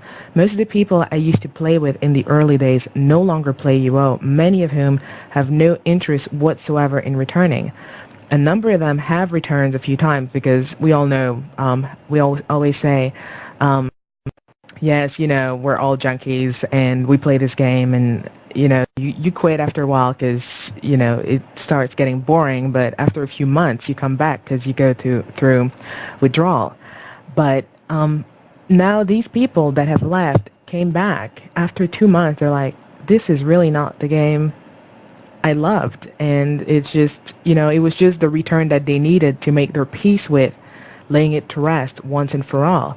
And so these people are leaving permanently and with no intention whatsoever of coming back. And so that base of veteran players is depleting itself, and at the same time, we're having a hard time bringing in new people. And this is one thing I've said very often, and I'll repeat again today. I'm having the hardest time, as much of a junkie as I may be, of bringing in new people, because my own relatives who know how crazy I am about this game, they're like, what do you like in this game? It's horrible. And I tell them all the things that you can do and blah, blah, blah, but they look at it and they gag. And they're like, this is sad that in this day and age that this is the best graphics they can come up with. And they're like, why can they not come out with a decent 3D client? And, I don't know if I'm even supposed to mention this program, but you look at Iris that's out there, and you're like, why can we not get this for UO? And when I look at the way the game has been changing, especially since AOS, where it really changed for something totally different than what UO used to be about, where it used to be a game about skills and community, and now it seems to be about a game about greed and items. I don't know. I'm just like, this game reminds me more and more of all these other games that I have no interest of playing. But all these other games that have the graphics that I would love to see in UO. And that's what I was trying to say, basically, that if UO was to stick to what it was, and evolve, I'm not saying that it has to stay what it was back in the days and never improve, but if UO wants to evolve into something better down the road, it should still remain what had made it such a wonderful game for so many years, instead of becoming more and more, at least to me and to many people, it looks more and more like it's trying to emulate other games without providing the graphics that come with it. And to me, that is a huge can of worm. They're going to change it into another game that people can have elsewhere and with better graphics, and people are just going to leave and not come back. Very good point. Talanathus. Well, I think you really have two separate issues that you're looking at there, Sakura, which is the changing flow of the game and the natural attrition of veteran players. Well, people are always going to leave. There's nothing you can really do to stop that. We've been playing this game, some of us, for 7-8 years. There's a point where your life just changes. You get married, you have kids, or you get a promotion at work, and suddenly you just don't have the time to play that you used to. Or something else comes along, and maybe that suits you a little bit better than Ultima Online did. Now, because we were the dinosaur, we were the first real MMOG, not including like Meridian 59 or Neverwinter Nights on AOL and whatnot, it gave us the capability of being able to latch on to an audience that, sure, there were a lot of veterans who played Ultima Online back then simply because it was the best of the choices, but it might not have been the best choice that's available now for what they really wanted to do in an MMOG. So I've seen the same thing. Within my own guild, we've seen people go, we've seen people stay, we've seen them come back, we've seen them come back and leave, and we've seen them come back and stay. That's just a natural part of any MMOG, and that's not unique to Ultima Online by any stretch of the imagination. In Asheron's Call, they have the same issues, and pretty much any MMOG, you're going to have that same sort of veteran attrition within communities. But it doesn't change the fact that when it comes down to communities, we have arguably one of the best MMOGs out there for it. And part of that was because of all of the extra outside of game utilities that have been built to help encourage that community that we did not have available within the game. We took the initiative to actually create things. That's why IRC is as popular in the MMOG genre, if you ask me. I think it really kicked off a lot because of Ultima Online and Stratix. That's why forums are as popular. That's why we see so many websites and whatnot. And of course, as technology has grown, the other MMOGs that have come after that have picked up the ball and gone with it, to the point where if you look at like EverQuest role-playing server, they give personalized little websites for the individual characters and for the different guilds and communities. Well, that's a great feature. That's something that Ultima Online could really copy and pull into themselves, because in reality they were the forerunners of that sort of technology. But moving back to the changing nature of Ultima Online, I think what we're really seeing is a very strange mixture of the marketing forces of Electronic Arts, because we have to remember that Ultima Online is no longer owned by a small studio that retains their artistic vision simply by force of will and by luck of their returns. Now we're part of Electronic Arts, and if any of you read some of the various press releases about Electronic Arts. Last year and I might be wrong, but of the 32 titles they released, all but one of them were a sequel. And that's because they're so console-oriented. Their concept is very much hinged upon the fact that, okay, we understand the formula that works, but Electronic Arts has absolutely no concept how to run an online game. Ultima Online was really the first franchise that they picked up off of that, and they tried Earth and Beyond, and that didn't work at all. And they tried Sims Online, and that's had, I wouldn't necessarily call it success, but really we're the guinea pigs for Electronic Arts in being able to understand exactly how the online venue is going to work. And hopefully they're going to figure it out, because I don't think they have so far.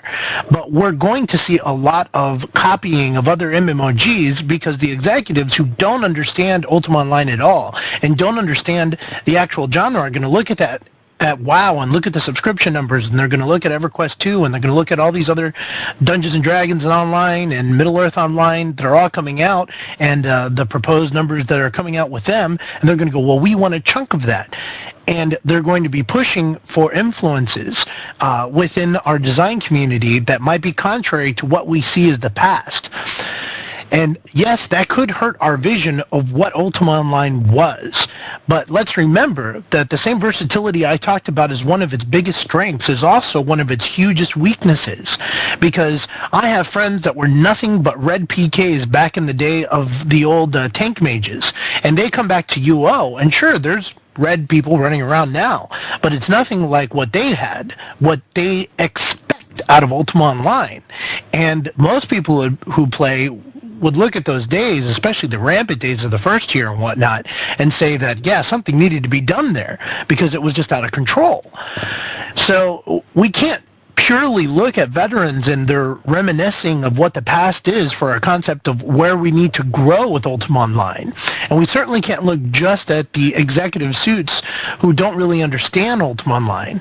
Really what we have to do is put our trust and faith in the developers and the designers and try and encourage them as much as possible through our chatter on the forums and through helpful suggestions and our own proposals on what we would like to see in Ultima Online to bring some sort of conglomerate vision that's a huge stirred-up cauldron of all of these concepts, and yet comes out with something that still rings true to what we remember. All right, thank you. Wow. I have to agree with you a lot on what you said and everything. I have to agree that some of the, said, EA has a long track record of having worked with console games, having great success with that, but, when it comes to online games, they haven't really had all that great of a track record or anything, and really, Ultima Online is really the only MMOG which they really have that's really, going, anywhere. You can look at Sims Online. It looks like it's on its way out the door. But I really do need to get away from this topic, so I'm going to go ahead and give Sakara the final, word on this topic, and then we're going to move on to something else. Go ahead, Sakara. Okay, well, in a strange way, Talanith has just confirmed what I basically was saying, and that the game is changing from what it was, and because the people that are now at the helm don't necessarily know, well, maybe I shouldn't say they don't know what they're doing, but they don't necessarily understand what this game really is about. They're taking it to a different path, and this path is hurting the game, in my humble opinion, and it's hurting the player base, and if it's continuing going the way it is going, I don't know that the future will be so bright for UO, and I would really, really, really be sad to see that it would be taking the same path that Earth and Beyond did, and the path that Sim Online is apparently going to. So something needs to be done, and I think they need to get people making the decisions that are not so much pencil pushers, I guess, and a lot more people that understand the community, that play the game, and that really know what the players want and where this game should be going. Yeah, I totally agree with you and everything. And the thing is, it's not so much I'm not worried about what they're going to do next. I'm just worried about the long-term implications of what might be coming up next will have on the future of Ultima Online. For example, let me give you a very good example. My biggest concern is that we're going to get another Ages of Shadow. For example, the item properties. Yeah, some might say that was a good move and everything, but, for somebody who likes it simplistic and everything, I think the majority of the players want simplicity, and I personally, I just don't want another Ages of Shadow mistake because, like you said, it's here and it's here to stay. It's no going back. We can't just get rid of the item properties now. We have to take what we got and we have to run with it, and I don't want to have another mistake like that because, in my opinion, I don't like 20 item properties. I mean, and that's one reason I want a pre-UR shard because I didn't have 20 item properties that I had to filter through or sort through and everything. I mean, and I just don't think it was right, to have 20 properties. It maybe 3 or 4. That would have been a lot more acceptable. But that's what I think me and Sakura are really getting at for the most part. Go ahead, Talana. Well, the question comes, let's say, hypothetically, that we could bring a revitalization of crafting down to a point where they could, instead of really working against the item properties that we have now, begin to work with them to produce themed suits. Would this answer all of your problems that you've discussed regarding the item property issue to a point where you could walk up to a vendor that was a known mage vendor and you could buy an entire mage suit that was specifically built for a mage where they can buy that one suit and be off and running and ready to go. And the same for a bard suit, and the same for a warrior suit, the same for a dexter suit, etc. Where literally crafters, just like the old days, could package items together so that all you had to do was make one purchase, equip, and you were out there and ready to rumble. Would that be something that all of you could look at and say that, yeah, that would really settle the queasiness in trying to assemble all these things to me? Because if that's the case, then that's what we really need to be pushing the developers into trying to produce within the next few publishes and expansions. Yeah, that would help somewhat, but it's still, I just still don't like the fact that there's 20 properties, if you know what I mean. I just don't like the list, but, other than that, I guess if we're forced to play with it, yeah, that would be something I'd be interested in. And I'm sure some of the other players out there probably would agree. But to move on to our next topic here and everything, which we've been kind of on one topic for God knows how many minutes. But anyways, I want to talk about the community collections and stuff like this. And I actually want to throw an idea out there. I want to get some feedback from you guys. And it's basically a proposal I had for the community collections. As you know, there's NPCs like the librarians, inside the library. You got NPCs that which you can donate resources to, items and stuff like that. Gold, the list goes on. And you also have the zoo, you also have the museum in Vesper. And I just want to quickly touch on that. I noticed that whenever you go to one of these NPCs and everything, you have to double click on them and everything, and then you have to specify what you want to give them exactly. Then you have to click on whatever it is that you want to give them. I mean, can't we make this somewhat simpler by just dropping the item on them? I mean, can't we just do it like that, where we drop a gold check on them, like we drop a commodity deed on them or something like that? I don't understand why we have to go through a menu and click on this, click on that, then click on this, and it's just completely unnecessary. I mean, do you guys think, maybe just dropping it on there like you would back in the old days with the bankers I mean, surely you can't miss a NPC that's sitting still. I mean, these NPCs ain't walking around or moving around or anything like that, so it shouldn't be too hard to implement something like this. I mean, it ought to be an alternative, that's all I'm saying. What do you guys think? Telenethus, go ahead. All it would take is a few people trying to drop a few thousand Valorite ingots and dropping them on the floor and somebody else snaking them up instantly to set off the GMQs like a Christmas tree. So I'm going to disagree with you on the concept of dropping onto them, but that isn't to say that they couldn't do some sort of GUI change that would alter the usability of things. Like, one of the things I hate in questing is actually clicking to create all these quest items. What I'd like to see is like a secondary backpack that's your quest backpack. And anything that's either crafted in that pack or is placed in that pack automatically becomes a quest item.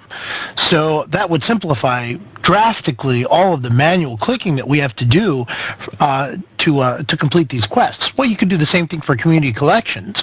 Just add another little gump that when you click on it, it opens up a community backpack, and anything you dump in there automatically goes to whoever the community person is that you're speaking with at the time.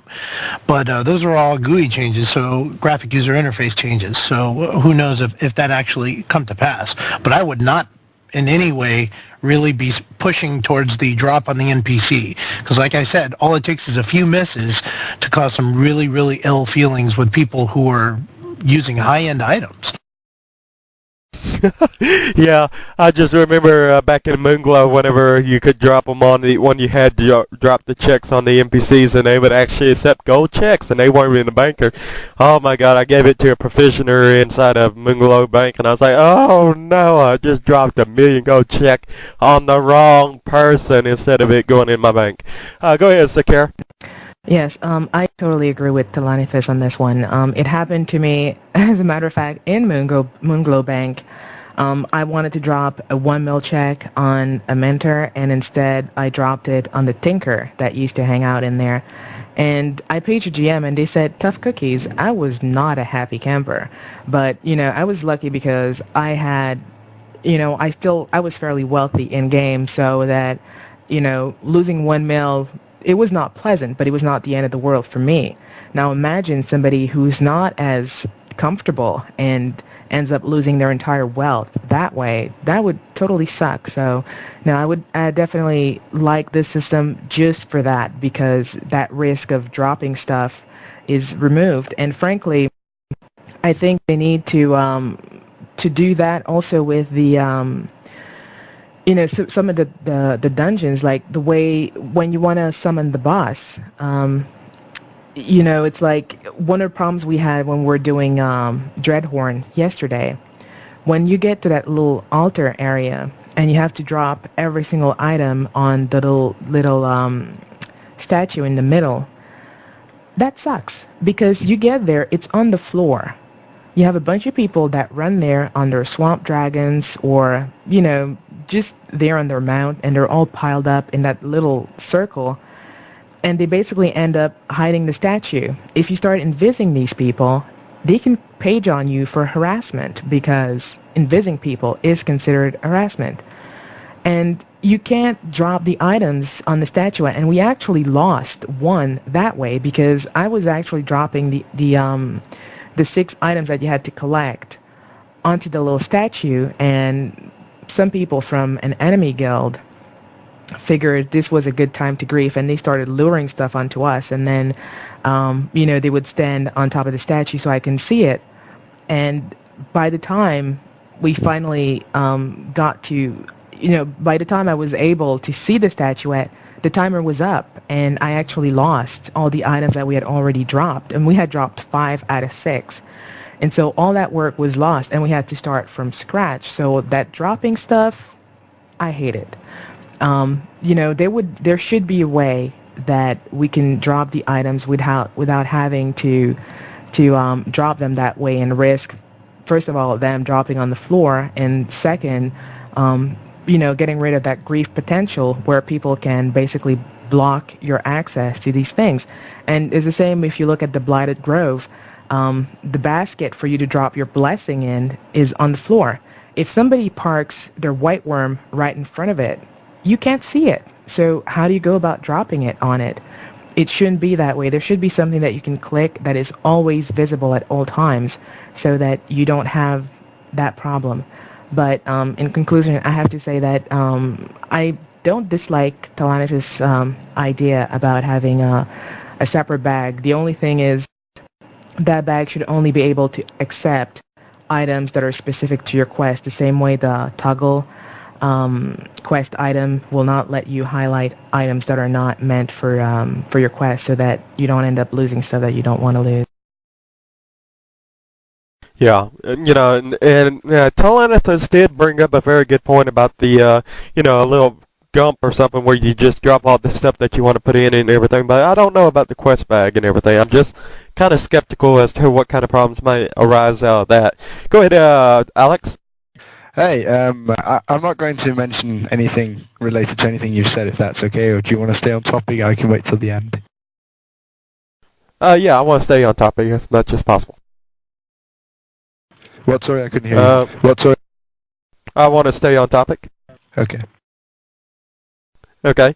Go ahead, Telenethus. Well, if we're going to move back on to topic, then I think one of the questions to really ask is, community collections are really a interactive form of gold sync where we can basically buy minor artifacts and decorations and whatnot. So what I'd like to hear is, what does everyone here in this panel actually think about it? Is it a working gold sync? God knows the UO economy needs gold syncs, and this is really the first one of any sort of real weight.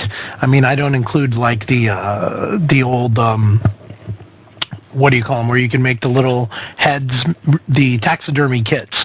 That was originally supposed to be a gold sync, but I mean, $100,000 nowadays is nothing. So do you think that this is a real gold sync? And is it working? Does it need to be enhanced in certain ways?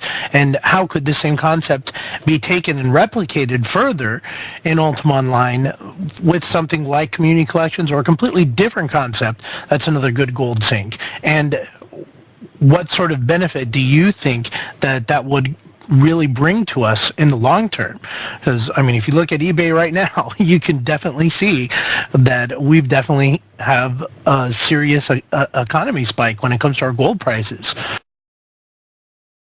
Yeah, very good point that you make there and everything. And I actually like the fact that people are actually going out there and using it. But the question is, are people out there actually bringing these items in, or are they bringing in dragons, for example, to the zoo instead of gold? I mean, just how much of an effect is it going to have, considering the fact it's not removing exactly resources only. It's removing animals, or dragons. I mean, yeah, it gives them something to do and everything, but just how much are people actually putting gold-wise, resources-wise, into the community collections? That's one big question that I have to ask.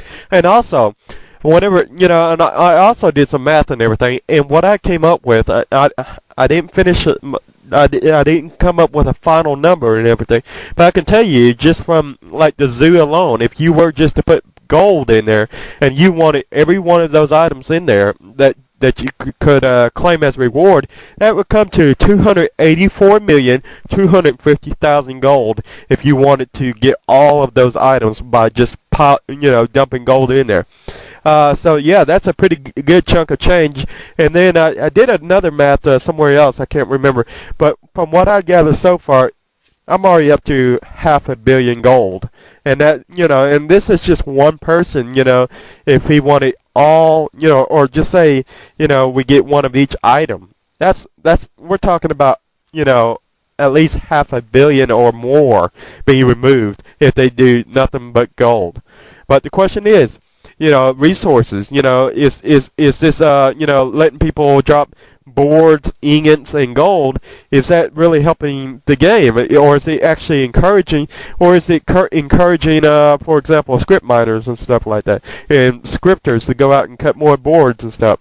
Is it having a negative impact, and what's the, is it balancing the rate of gold coming into the circulation, or is it as opposed to how much gold is it coming out of circulation? I mean, what's the rate? Is it like 2 to 1, or is more gold moving out or more gold moving in still? I mean, that's the biggest question. And then what are they going to add in new, fresh items come 3 or 4 or 5 months from now to keep it fresh? Or are they going to let it just be forgotten about like everything else that has come and gone in the past with other quest systems and stuff like that? Go ahead, Deadeye. Well, there's an idea here. Everybody's wanting to come up with an effective gold sync. Well, look here, recently we came up with all this stuff. We called it the evil items. Well, turned out, you got one evil item, for a reward thing, but then you could turn around. EA wanted to produce some actual cash revenue, so you send in your $12.95, get a bunch of code. what would help is if they would come up with a set of juicy items like that. You know, people really get off to deco things, I think, a lot. You know, we're really proud of our houses and stuff, but what if we did that, and the only way you can get them is pretty good sizable chunks of UO gold. That way, you know, when you go there, you can't send EA $12.95 or something and get a token or anything. You know, you got to come up with a big old stack of gold if you want this item, you know, and turn around and throw it out there. Even if somebody turns around and sells the thing on eBay, somebody had to give EA the gold for it, and that would take some out of the economy. What's wrong with that idea?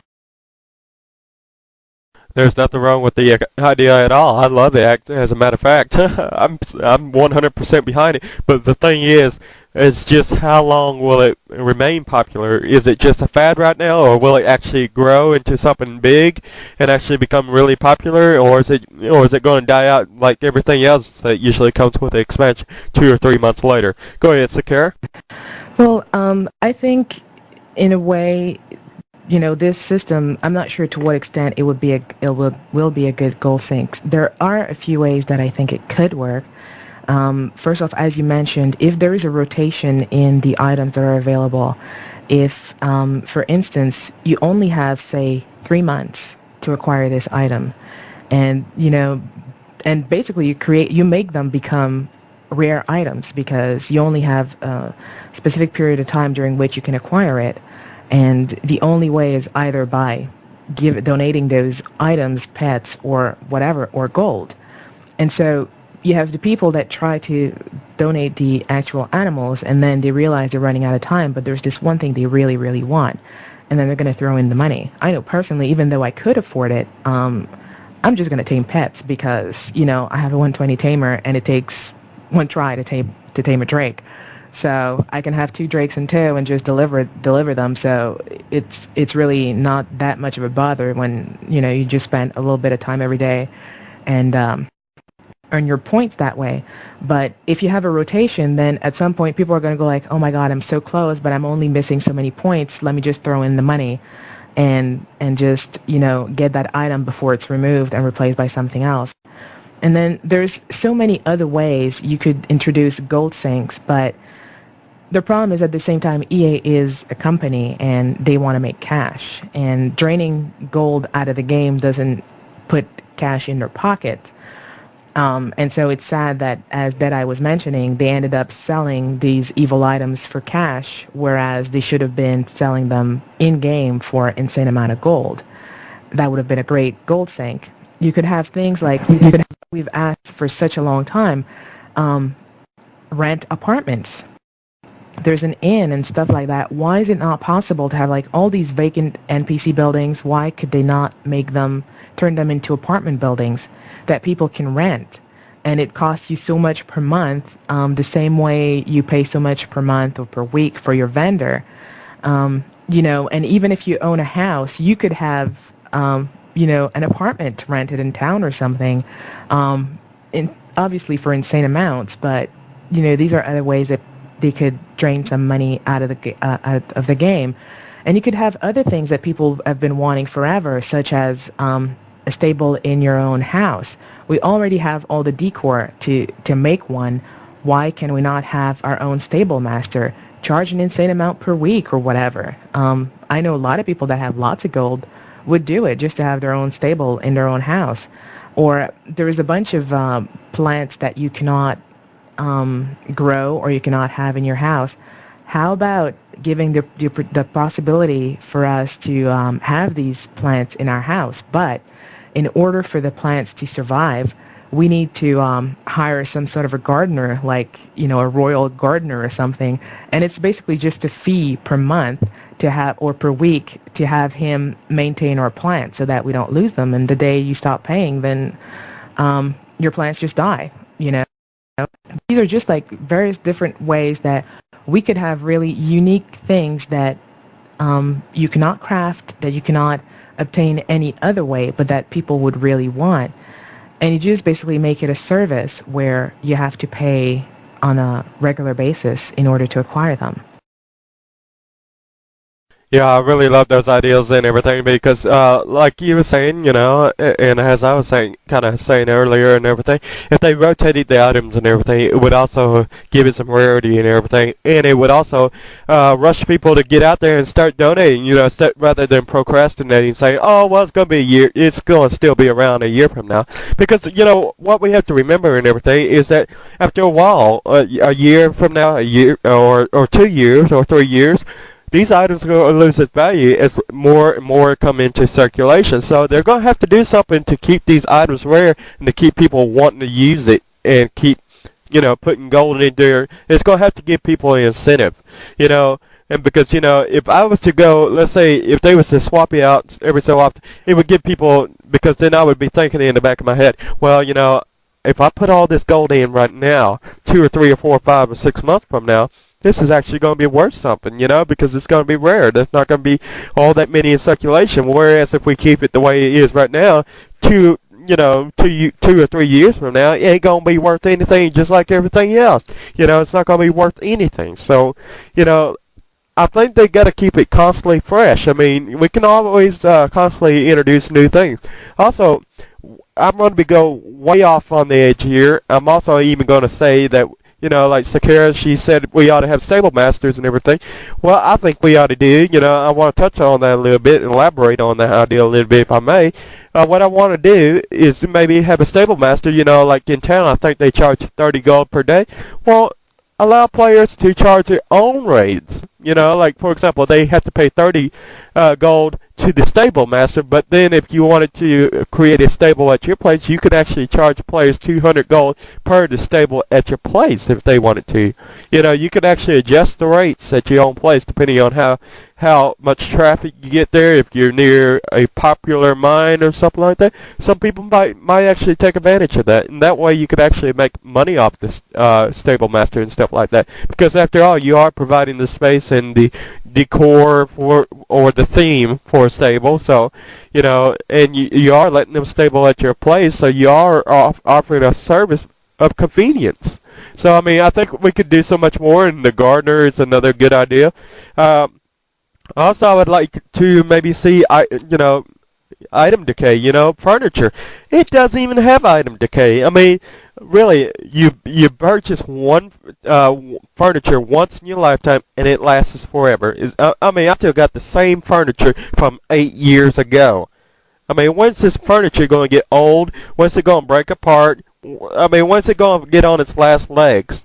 I mean, hell, I'm going to be 2 or 3 years from now, and the furniture that I had 8 years ago is still going to be sitting there. I mean, come on now. We got to keep things moving in circulation constantly. Otherwise, there is no economy there. I mean, it just gets stale, and it becomes a problem eventually. And, we could also stimulate other professions like carpentry and everything. We got new items coming in. I mean, we can always keep introducing new items, but when are we going to actually start making a demand for actual short-term demands, on a regular basis? When are we going to start putting that in there? Go ahead, Telenethus. Oh my, I completely forgot what I was going to say, so I'll just let you continue ranting on.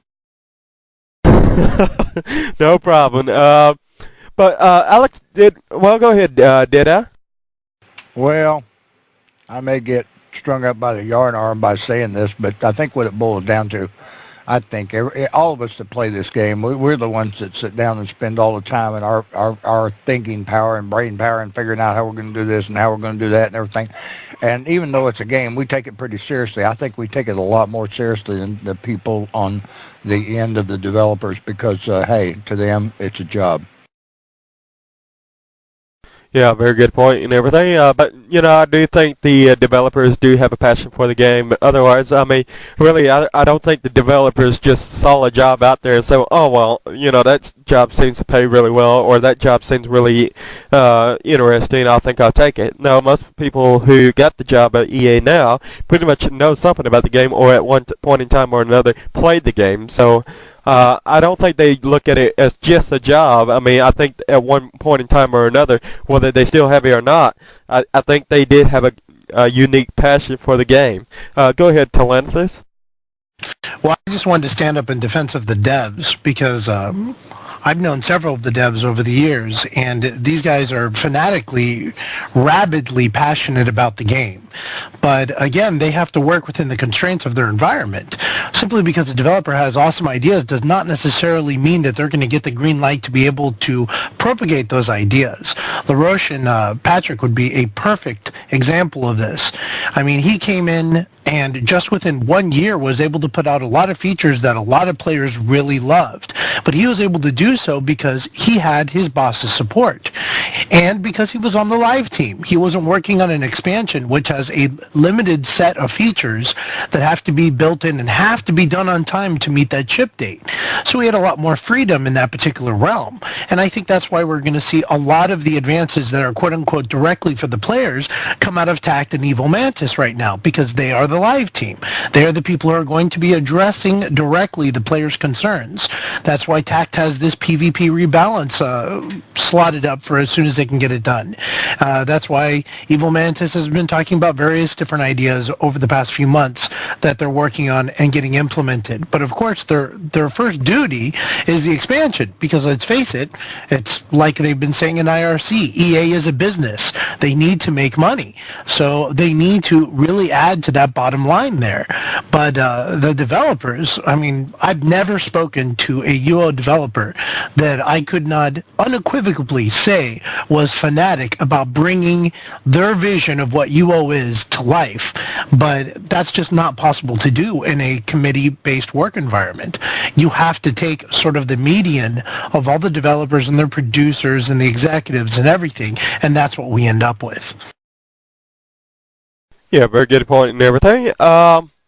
And speaking of which, Mr. Tact, we are going to have Mr. Tact on tomorrow around 5 p.m. Eastern Daylight Time for any interviews tomorrow, so you guys will definitely want to tune in for that. I just want to quickly throw that out there and everything, because, you know, while we're on the subject of developers and all that good stuff, Mr. Tact, who's on the live team and everything, he is going to be with us, and I'm very much looking forward to that. I actually, as a matter of fact, spoke with him for a little bit. Last Saturday, I think it was, and everything. Well, Sunday. I take that back. Sunday.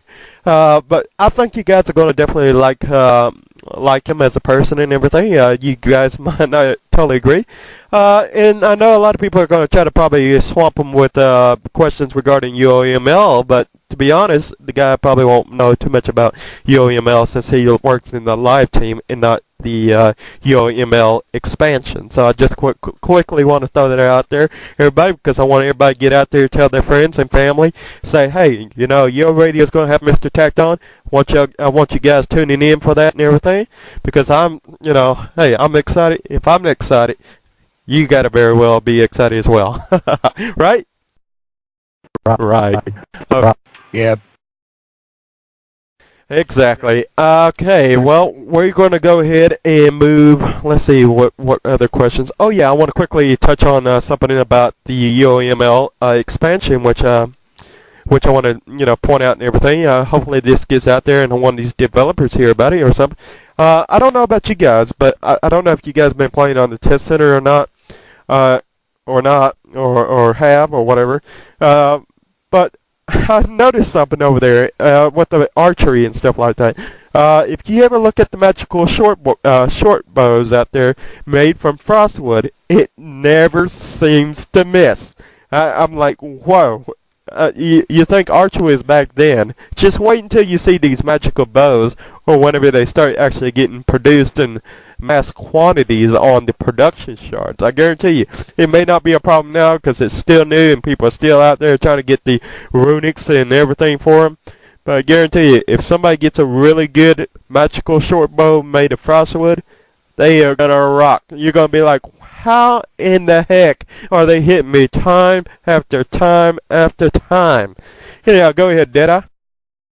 Well, as an archery person, you know, if it's dealing with one of these new top-end Elvin bows, it is the top-end wood, man. Yeah, well, yeah, it definitely is the top end wood and everything, but I mean, it's hitting every time, and it hits pretty hard too. I mean, you get them with the Bushido or Chivalry and everything else. Oh my gosh, it's a nightmare. Oh, oh, Yeah, I know. I'm crying as we speak. But anyways, go ahead, Telanthus. Well, this is one of the reasons why we do PvP rebalances pretty much after every new expansion, because in beta it's really impossible to test PvP the way that they have expansions set up right now. I mean, the only way to really make it happen would be to invite like these huge Zerg guilds, like a Black Company from Great Lakes, or UO Friends, or FL, or these different guilds that have tons of people. Invite them in mass over into the betas and let them just duke it out amongst each other. But that's not the way they run betas right now, and I don't know if they'll ever move to that sort of concept.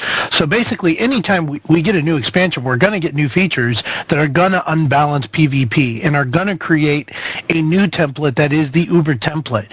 But from an EA perspective, this is not a bad thing, because it means everyone who is a PvPer, for the most part, that wants to jump on the bandwagon for the new template is going to buy ML, because they want to be able to own just like everybody else. So they're going to get out there, they're going to make their own archer, or the last week's stealth archer, or whatever the flavor of the day happens to be, and then when they go through the PvP rebalance, they'll try and bring it back to some form of modicum again. Yeah, very good point. I don't know. I was like, wow, you know, this just can't be right. I mean, I'm running from the guy. The guy just stops for a brief second, wham, and I mean, it's just like shot after shot. Yeah, it's definitely the flavor of the day, so to speak, if you will, and everything. But, you know, moving on, I'm going to go ahead and, we're actually running a little bit over, but I'm going to go ahead and try to quickly cover all these other things, which I want to quickly cover. I don't know if you guys know this yet or not. For all you guys out there listening, you can pretty much almost place houses within near you at the town center. I don't know if you guys have been noticing that around you. I don't know if you guys have been, like, running around you with the swamp gone and everything now, which by the way, thank God that the swamp is gone. I hated the swamp. You was one of the first cities I started out in whenever I started playing Ultima Online back in 1997. So, you know, and for them to turn it into a swamp, that didn't sit well to me at all. So I'm glad they cleared it up and everything, but you can now place houses almost dead center in the town center of you, on all shards pretty much, and I'm kind of wondering if this was maybe intentional, or if this was a mistake. Maybe they forgot about the you know, guard zones or something like that whenever they you know, got rid of the swamps. Maybe, who knows? Go ahead, Telanthus.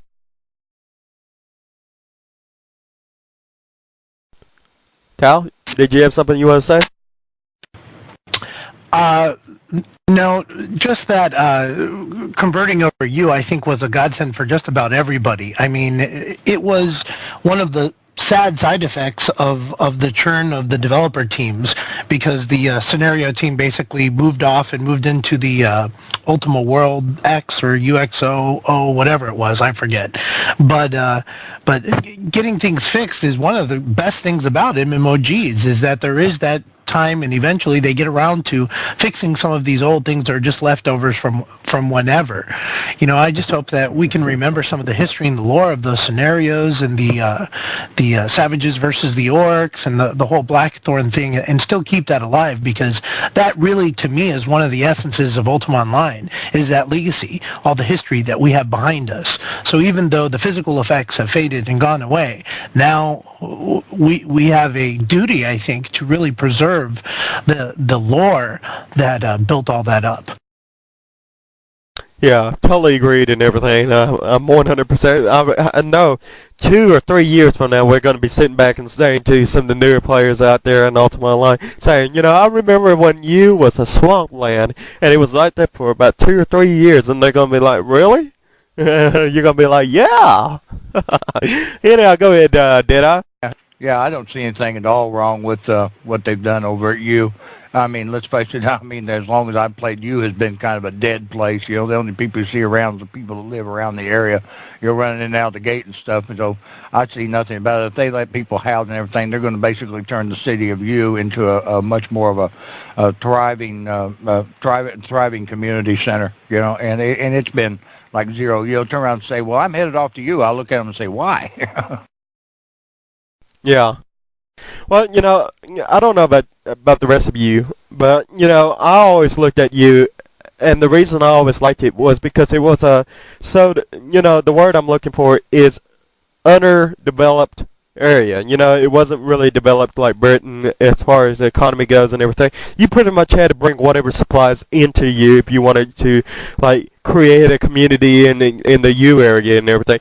It was pretty much more of a dependency on items that you could actually craft or bring in from other cities. That's what I liked about you so much. You know, you had to bring in items and stuff to keep it replenished, you know, in the area for all the players that played around in you and stuff. That's what I liked about you so much in the earlier days, is because I remember I would go to Britain as a newbie and everything back in 1997 when you know, when recalling around and everything else wasn't as popular. I would go to Britain and you know, get regents and stuff like that and stock them up on my bidder and charge a little markup price, and you know, maybe a gold or two profit off every regent that's sold and stuff. And it was actually a great thing knowing that I helped contribute to the growth or basically that you was thriving on a player-run economy, and that's what I enjoyed about you so much, and that's why I called it home. If you look at some of my characters, you'll know that my warrior, for example, I don't know how many of you guys know my warrior, but my warrior's name is Viceroy of U, and and then I made him Smith later on, which is Viceroy Smithy. That's how Viceroy Smithy came about, by the way. But other than that, you know, I just really did always enjoy you for that very purpose.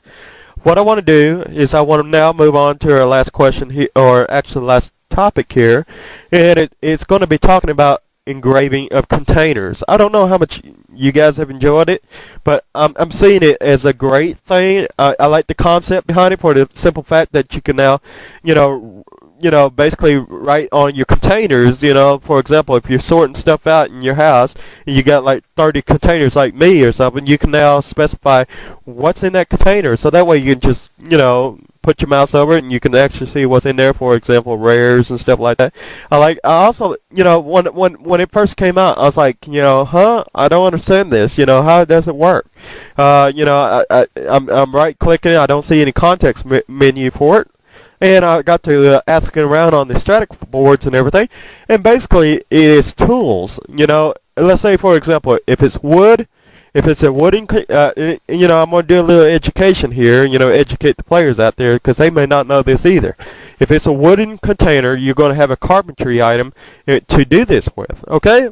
If it's a metal container, you're going to use your blacksmith. You're going to use your tinkering. I'm sorry, you're going to use your tinkering for any metal containers. It's a tool in there. And if you're using, I believe, I think there's something else in there that I'm forgetting. Oh yeah, somebody said even food has a tool in which you can write on food or something like that. I'm not sure about that. I haven't actually confirmed that one yet. But basically, you take some ingots and boards for the wooden containers, and that's what makes the tool. And you basically chisel out or whatever, so to speak. And then for the what is it? The metal ones, it's like a diamond. It's like ingots and something else. I can't remember quite off the top of my head, but I really do like that. And I don't know if you guys like the fact that these. And oh yeah, let me add something else. These items that you make, or these tools to chisel with, they only have one use. So meaning if you want to, let's say you have 30 containers, well you have to have, you know, 30 of these tools, because you're going to have to get the resources for each one of these tools, because they're only one-time uses, and unlike all the other tools out there which have like 100 uses or so. I like that because it actually drains resources out of the economy and everything. Go ahead, Alex. Right. Well, regarding the engraving tools, I think they're awesome. My girlfriend and myself have been buying and creating lots of these because, well, in the castle that we own at the moment in Europe, we have like 40 boxes. We never know what the hell is where and why. And with these new like tools and stuff, we can just like engrave it, go to the castle, go, that one. I think it's brilliant. The fact that you can also do it with bags and so on, excellent option. It's good that they're only one. You can only do one engraving with each toolkit because it makes it harder for you. I think that a lot more things like this need to be introduced in order to keep you up, as well as 3D, which we discussed earlier. So I think this could really add a really cool boost to you because you get to label your own stuff and so on. And that's about it. Quite short for me, I know. Yeah, well, that's a change. All right. Well, I just want to quickly go ahead and start wrapping things up and everything. I want to point out to everybody that I think Gamer Charities, gamerscharity.com is actually taking donations for the relief effort over by those people that have actually been affected by Katrina hurricane, the hurricane Katrina. And so if you would like to donate to that cause and everything, go over to gamerscharity.com and donate any gold or PayPal funds to help with that effort. I'm not sure exactly what charity they're actually giving that to. I'm not really sure on the specifics. Crazy Joe said something about doing that, about doing something like that, but he's still a little bit unsure at the moment, but I want to encourage all you guys to contact him, see if he's going to get involved, and see if you can help out in any way with that. Because if anybody's going to do anything for that on a massive scale, where they're out in the public eye in Ultima Online, it would be gamerscharity.com. So I do want to encourage you all to check them out, see how you can help out, do your part, to help those out. Those in the areas affected, in whatever ways you can, because it's one person helping another, and that can't be a bad thing, because that's real life, unlike the game.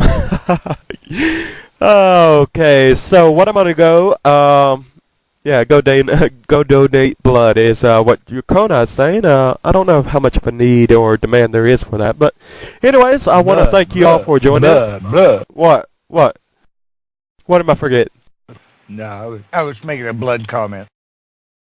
Oh, blood. Yeah, you gotta watch out for Deadeye. I hear he's like a little vampire over here or something, so watch out. But going back to what I'm saying and everything, I'm sorry. But yeah, I want to thank you all. Cough. Yeah, I want to thank you all for joining us and everything. And let's see. So I want to go quickly and give everybody a closing comment, and that would be DJ Secure from Atlantic. So go ahead and say whatever you want to say if you have any closing comments. Oh, not really. Because if I was to get started, then you know me, I would just go on and on and on forever. But I guess thanks everybody for joining in the talk show today, and for all the people in IRC. And as Viceroy had mentioned earlier today, do not forget tomorrow we have a really sweet interview with Mr. Tact at 5 p.m. Eastern Time. Yay! Thank you very much. And yeah, it's probably a good thing you didn't go give a closing comment. Just joking. Go ahead, Alex. Hey, I mentioned earlier that I wanted to bring something up to your attention. Well, you kind of just brought up most of it, but I did have just one quick quote to add to it, because I was very actively involved in the last Gamers Charity with the tsunami, and I'm going to get myself involved in this one as well. I'm probably going to dedicate a small fortune of my gold yet again, which is lots of fun, and try to help out Joe any way I can, which will mean that there will be vendors set up in all the houses that I own on each shard. I'll set up one vendor for him, which he can run and so on, which is Europe, Origin, Pacific, Bayer, and Oceanic. So if you guys play any of those shards, there will be a vendor somewhere around Luna or Britain, on the road to Britain town, where you'll see a vendor which will sell stuff. Also on Great Lakes. Oh yeah, I forgot about that house. Where you can find someone called Gamers Charity, or it'll be called maybe New Orleans Help Relief Fund or something. All the money does go directly into the Red Cross normally. And on the tsunami we managed to raise about, or crazy German race, about $10,000 US. Do go to gamerscharity.com. Do check it out. Do send them an ICQ if you want to donate or you want to help out. Give a vendor house or give anything away or give a vendor spot away. I just wanted to read a quick comment which I read, which I thought was absolutely despicable because I was very, very much involved in the tsunami disaster. I just read this. This is a post on Stratix from one person. I'm not going to mention the name. Don't matter, your last charity. I didn't like Indonesia and I didn't help. This time I will donate what I can once you set it up. This was one of the replies that came. It's not generally accepted and people aren't happy with it, but here it is. I agree, I did not help them either. I couldn't help people who laughed at what happened on 9/11, but I too am very willing to help here with a huge donation. Set it up. What's wrong with these people? Just because it wasn't in your own back garden, does it really matter? We're talking about 250,000 people who died in the tsunami. We're talking about 2 million people who don't have houses anymore. In New Orleans, we're talking maybe 1 million people, not dead, but who don't have a house to go back to. There's a great touching story on Stratix as well, which I think everyone go to the U-Haul, read the Stratix post, see what they have to say. There's a person who was in New Orleans who has lost everything.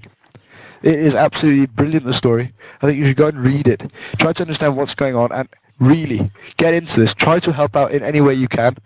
If you want to get in touch with Joe, check gamerscharity.com or give me a shout either through the forums on urradio.com or on my ICQ, which is 63845273. And I will take donations and pass them on to Crazy as well. That's about it. Sorry guys for taking up so long with my goodbye speech. This is DJ Alex, and I'm signing out for the day. All right, take care, buddy, and thank you for that comment and everything, and thank you for pointing that out. And I have to agree, yeah. Just because it doesn't happen in your backyard or whatever, or it happens overseas, you know, you ought to be more mindful of that. That's just my take. You know, because it could happen any day to us, and you know, if it wasn't for our great nation or whatever, we'd be in a world of trouble. Go ahead, Deadeye. Yeah, well, I'd like to. Oh, sorry, I had my mic messed up. Anyway, I'd like to thank everybody for joining the show today. Had a good time kicking everything around, and yeah, please do support anything you can with regards to the victims on our southern Gulf Coast. There's a lot of people who need a lot of help down there. I personally, yesterday, put myself on a volunteer list for CERT. That's the Citizen Volunteer end of FEMA because of my technical background. I happen to know how to get water and wastewater plants back online. And I know how to do a lot of things, but that is what I really know how to do. So if for some reason Deadeye disappears for a while, you know where I'm at. And I'm down here fixing the water for these folks. And we also put our house up here and put our house on a list for possible housing of a family or something. We have a 3,000 square foot home, and we're trying to do our part. You know, this is a worldwide thing, and everybody in the world needs to pull together because of these great natural disasters. And we, unfortunately, this last year or so, we've been plagued by too many of them and all that. So anyway, I hope you guys enjoyed the talk show. Stick around. I'll directly after the show, I'll be geared up to play some tunes for you and stuff. So, all right, that's about all I have to say. All right, thank you, Deadeye, and I do appreciate all that you're doing for the people in New Orleans. We'll see you here in a minute. Go ahead and get ready. Telenithus, go ahead and give us your closing comment. You know, it amazes me every time I see CJ doing all this gamers charity stuff, how someone so incredibly crazy can have such a big heart. And the only thing I can think is that all his sanity has fled his body and has just been imparted by goodwill towards his fellow man. But I'll agree with everyone else that that if you can in any way support, whether it's with game items or with cash or whatever, please do so. I have multiple family members in the medical profession, and they're all heading out there right now. And, you know, I wish I could do something more than break my arm and actually help somebody fix it. But we all do what we can. So give, you know, as your conscience moves you, because you never know. As natural disasters get worse and worse every year, it could be you. So, you know, what goes around comes around. So, you know, give now, and when it's your turn, you just might be on the receiving end where you need that same aid. Yeah, I totally agreed, and I do want to thank you and everybody else who joined us here today. And yeah, like I said, like everybody else here said, help out any way you can. So with that said, thank you for tuning in to the Euro Radio Talk Show, and here's DJ kicking. Take care, everybody.